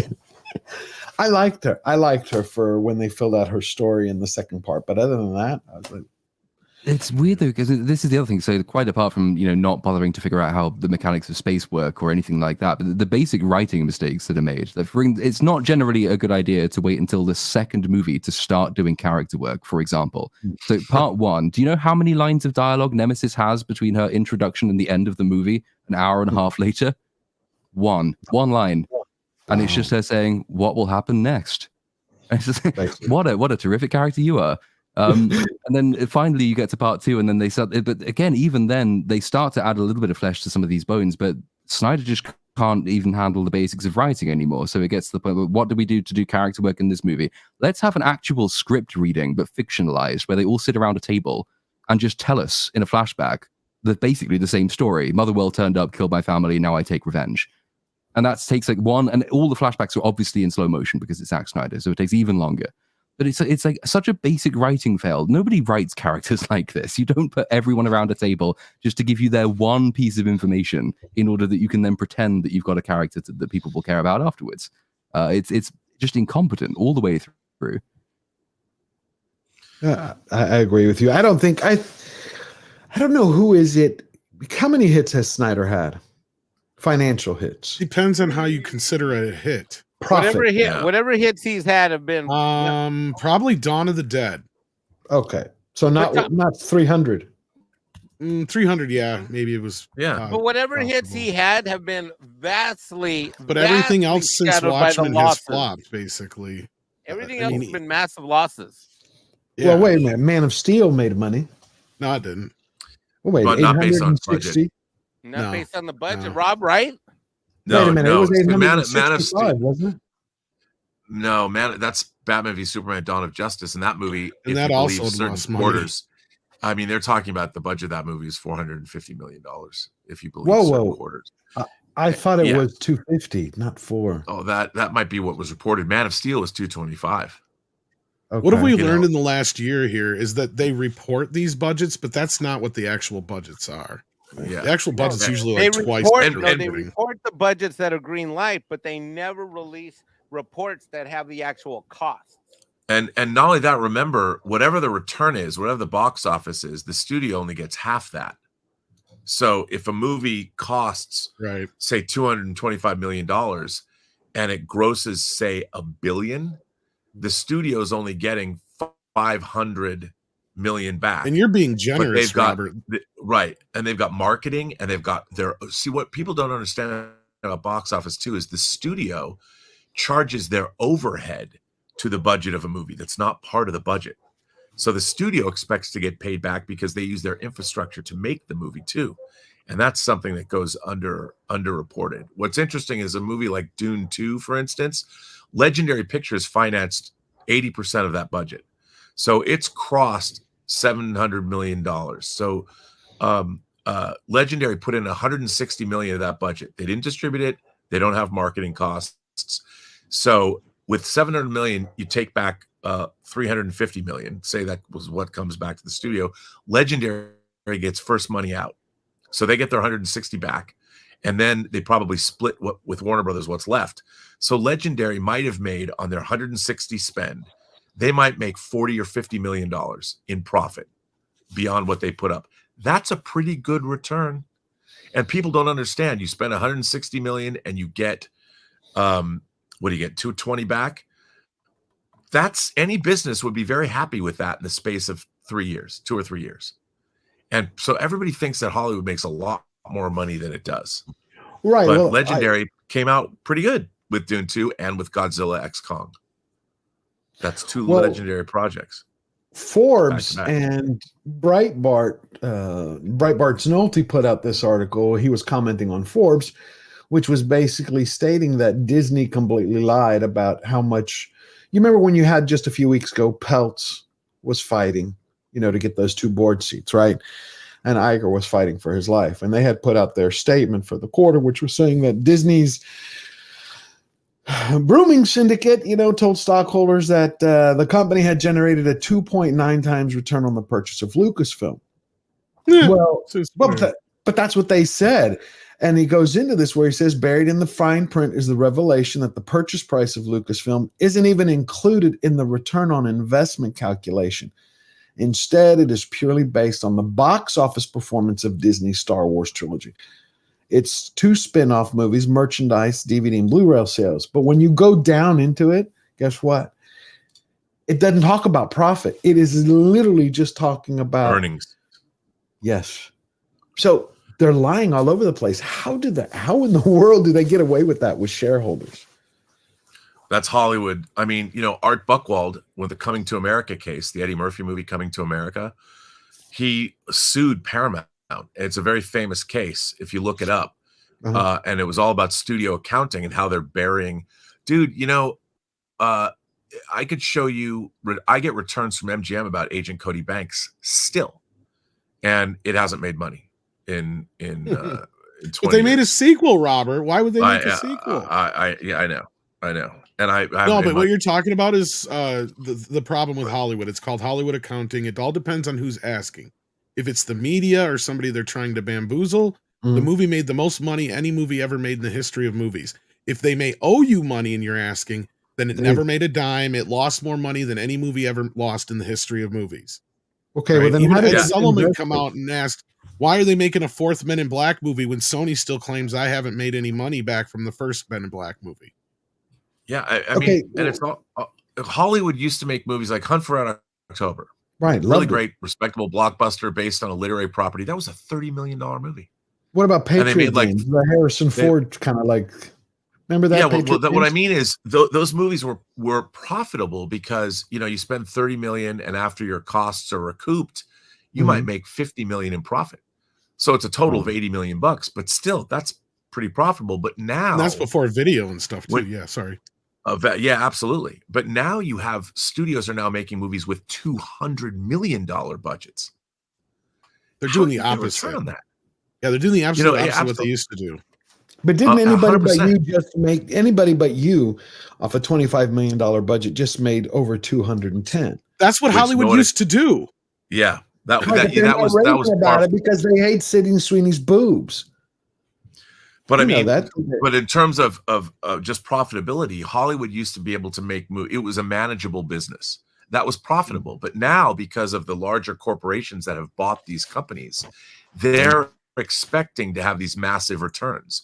And here's a funny thing about companies like Apple when they spend ungodly amounts of money to make Killers of the Flower Moon. Apple's core business is not movie making. Right. Apple's that's what the article. Yeah. So it doesn't matter how much they spend. That's all marketing for them. They don't even have to. I mean, obviously they don't want to lose money, but when Apple's business is selling software and hardware. So what they're doing when they're making programming, that is to watch on the hardware and software, or to use the software and the hardware to watch the things they make. So that's all marketing expense. So they really don't care. But that's what the Forbes and the Breitbart article are pointing out. They're like, Killers of the Flower Moon can lose all the money it wants. Every Apple production can lose. And he goes, it will be a rounding error for their advertising. Yeah, and they write it all up. They write it. Yeah, it doesn't matter to them. But they go, Disney cannot have a loss because every film they put out, it translates, like when they have a good movie, that translates to the theme parks, to the cruise ships, to the merchandise. Yep. That's why I always said, I mean, Valiant, I remember one time he brought up that, y'all remember that picture he brought up, like how tiny the studio was, the Disney studio compared to the entire Disney Corporation, theme parks, ESPN, cruise lines, blah, blah, blah. But I will still stick by this, which is that Disney Studio is damaging the entire brand because it's the mouthpiece. It's the soul of it. It's how people connect with. You connect through, Disney, Disney Plus, a movie. If you're getting this social justice message, which becomes the foundation of every film and television show, and those are crap, that's your experience.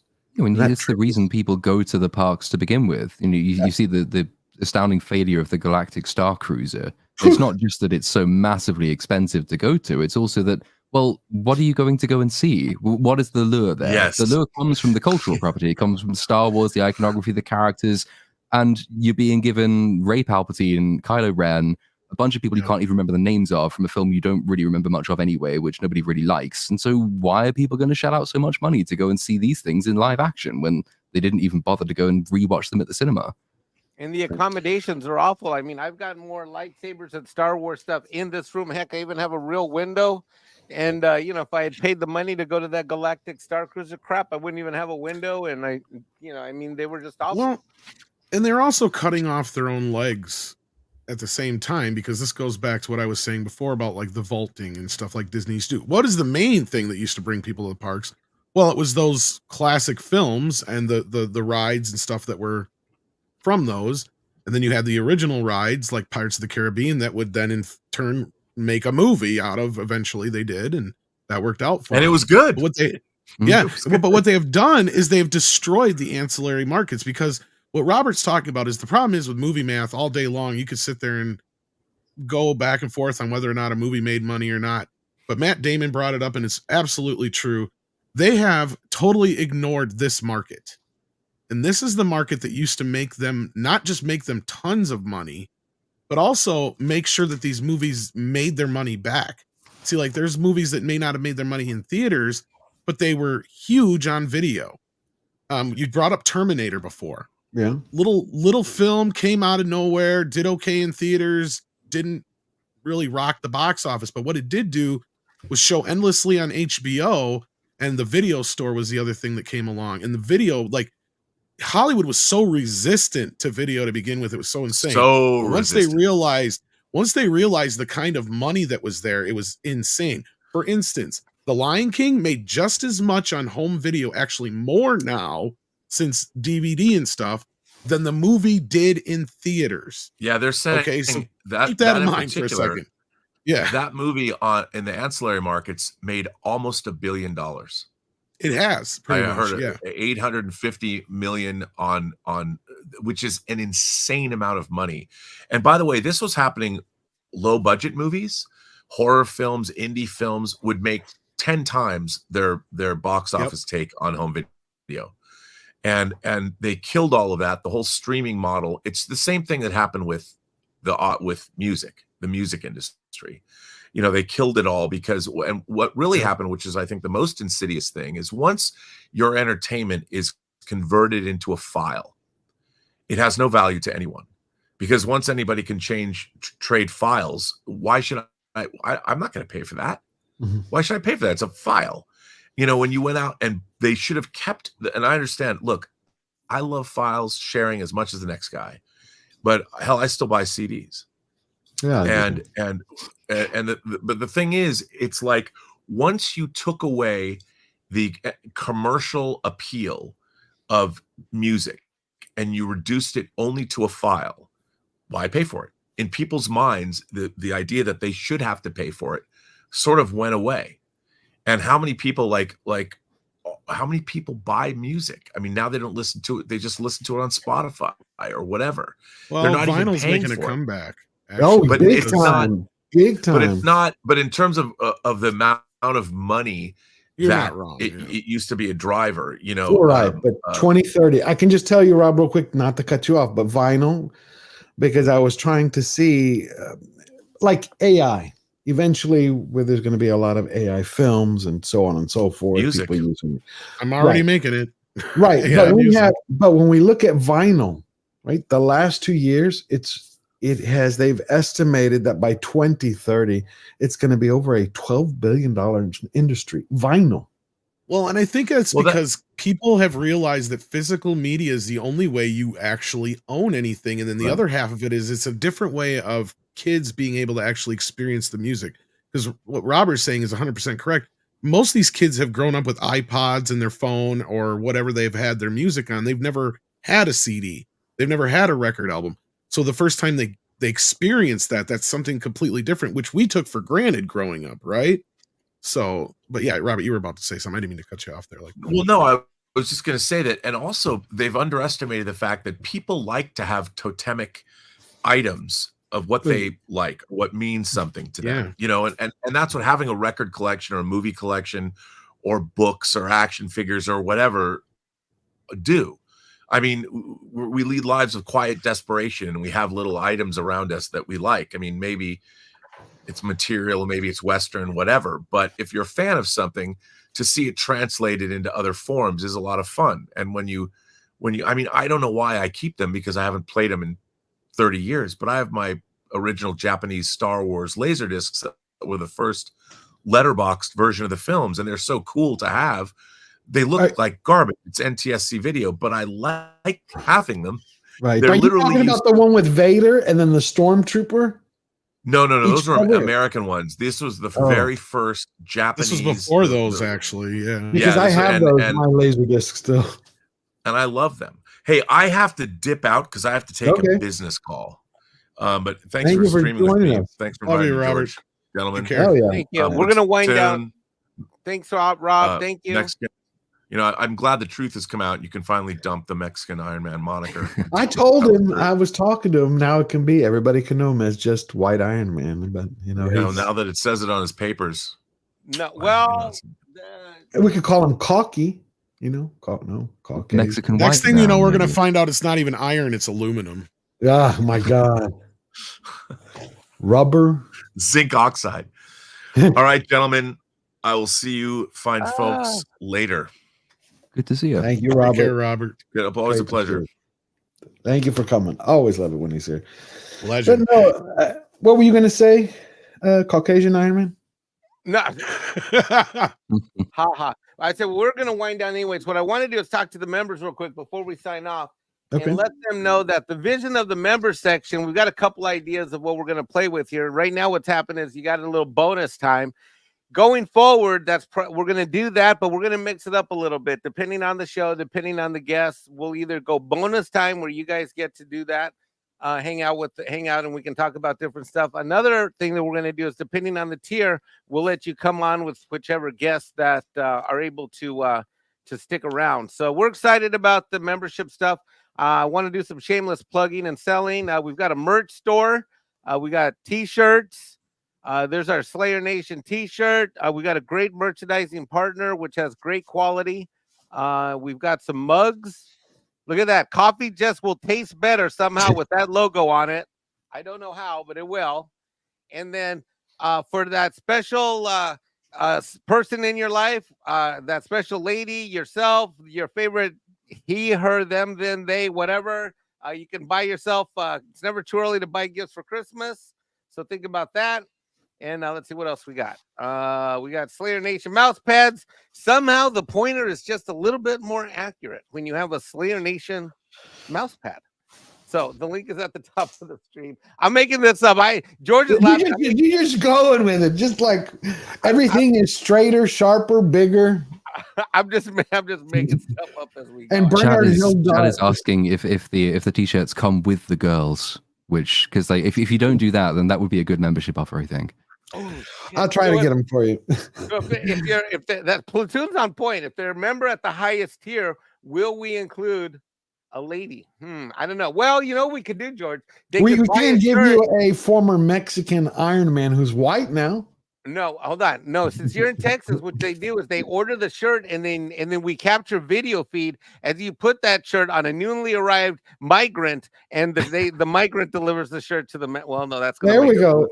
Hey, Texas has a lot of strip clubs. Let me just tell you, I think we have the most in the nation, and Houston has more than any city. We can find a model for you. Yeah. Anyway, with that, why don't you take us out, George? What I wanted to say was, did y'all hear before we finish off? Did y'all hear Bernard Hill died today? Yes. Yes. So Very that. sad. Yeah, that's sad. I've watched him since before Lord of the Rings. Yeah, it was Scorpion King, Gothix, some other movies I can't recall, but I can't believe. Very young. Great man. Theoden, one of my favorite characters. Excellent character, really well performed as well. I've not seen him in that much. Besides, he's in Wolf Hall, the adaptation of the Hilary Mantel novel. He's very good in that as well. Does that very sort of intense, quite angry oftentimes. There's a good clip of him. It's from the 80s, I think it is. Opposite, they put a famously quite rough footballer in some sort of drama piece. And they had Bernard Hill opposite him, who was just shouting right in his face. And you could tell that it was a little bit scary, but to his credit, Graham Souness, I think was the footballer, did earn his hard man reputation, because not many people could have stood up to being shouted at in the face by Bernard Hill. And he performed quite well. So no, it's tragic loss. He's a brilliant actor. Okay. Well, thank you for that. Yeah, I miss him already. I'm never one who's too big into that. When an actor dies, I'm like, another human being, but good luck, God bless. But Bernard Hill, just his performances. And that was a good palate cleanser for after Mark Hamill went, I don't know, he came out of the closet as a political puppet for Joe Biden. I don't know if anybody saw that, where he did He's not been out of the closet. He's been that way for a long time, bro. Right, but he's never been into the press secretaries, at the podium for the White House. I thought that was in the next 6-7 months. Every Hollywood person they can find is going to be put on the podium. Yep. But you don't think he took it like an inch too far with the whole? He took it a mile too far. What was that? What did he say? Joby one Kenobi or some? It was very, very cringy. I think, but he's been doing the rounds. I think he also endorsed Sadiq Khan for mayor of London just before the election that took place a couple of days ago, or yesterday even, as well. Having previously lived in London, but obviously hasn't lived in London for a long time, because otherwise he would not be endorsing Sadiq Khan. It's a shame. It's a shame. It just made me think of the Jake Skywalker quote. This is not my Luke Skywalker. This is somebody else. This is not my Mark Hamill. Yeah, this timeline freaking sucks. It does. Well, thank you, Platoon, for coming. Thank you, everybody in the chat. And we're going to be trying something new. So hopefully we will see you, Lord willing, we'll see you next Sunday, and we'll have a little after party afterwards. If we have some of the guests, they join us, but then we will have the members on who want to come on the panel. So I wish you all a great week. Thank you, Platoon. Thank you, Mexican White Iron Man. And we'll see you later.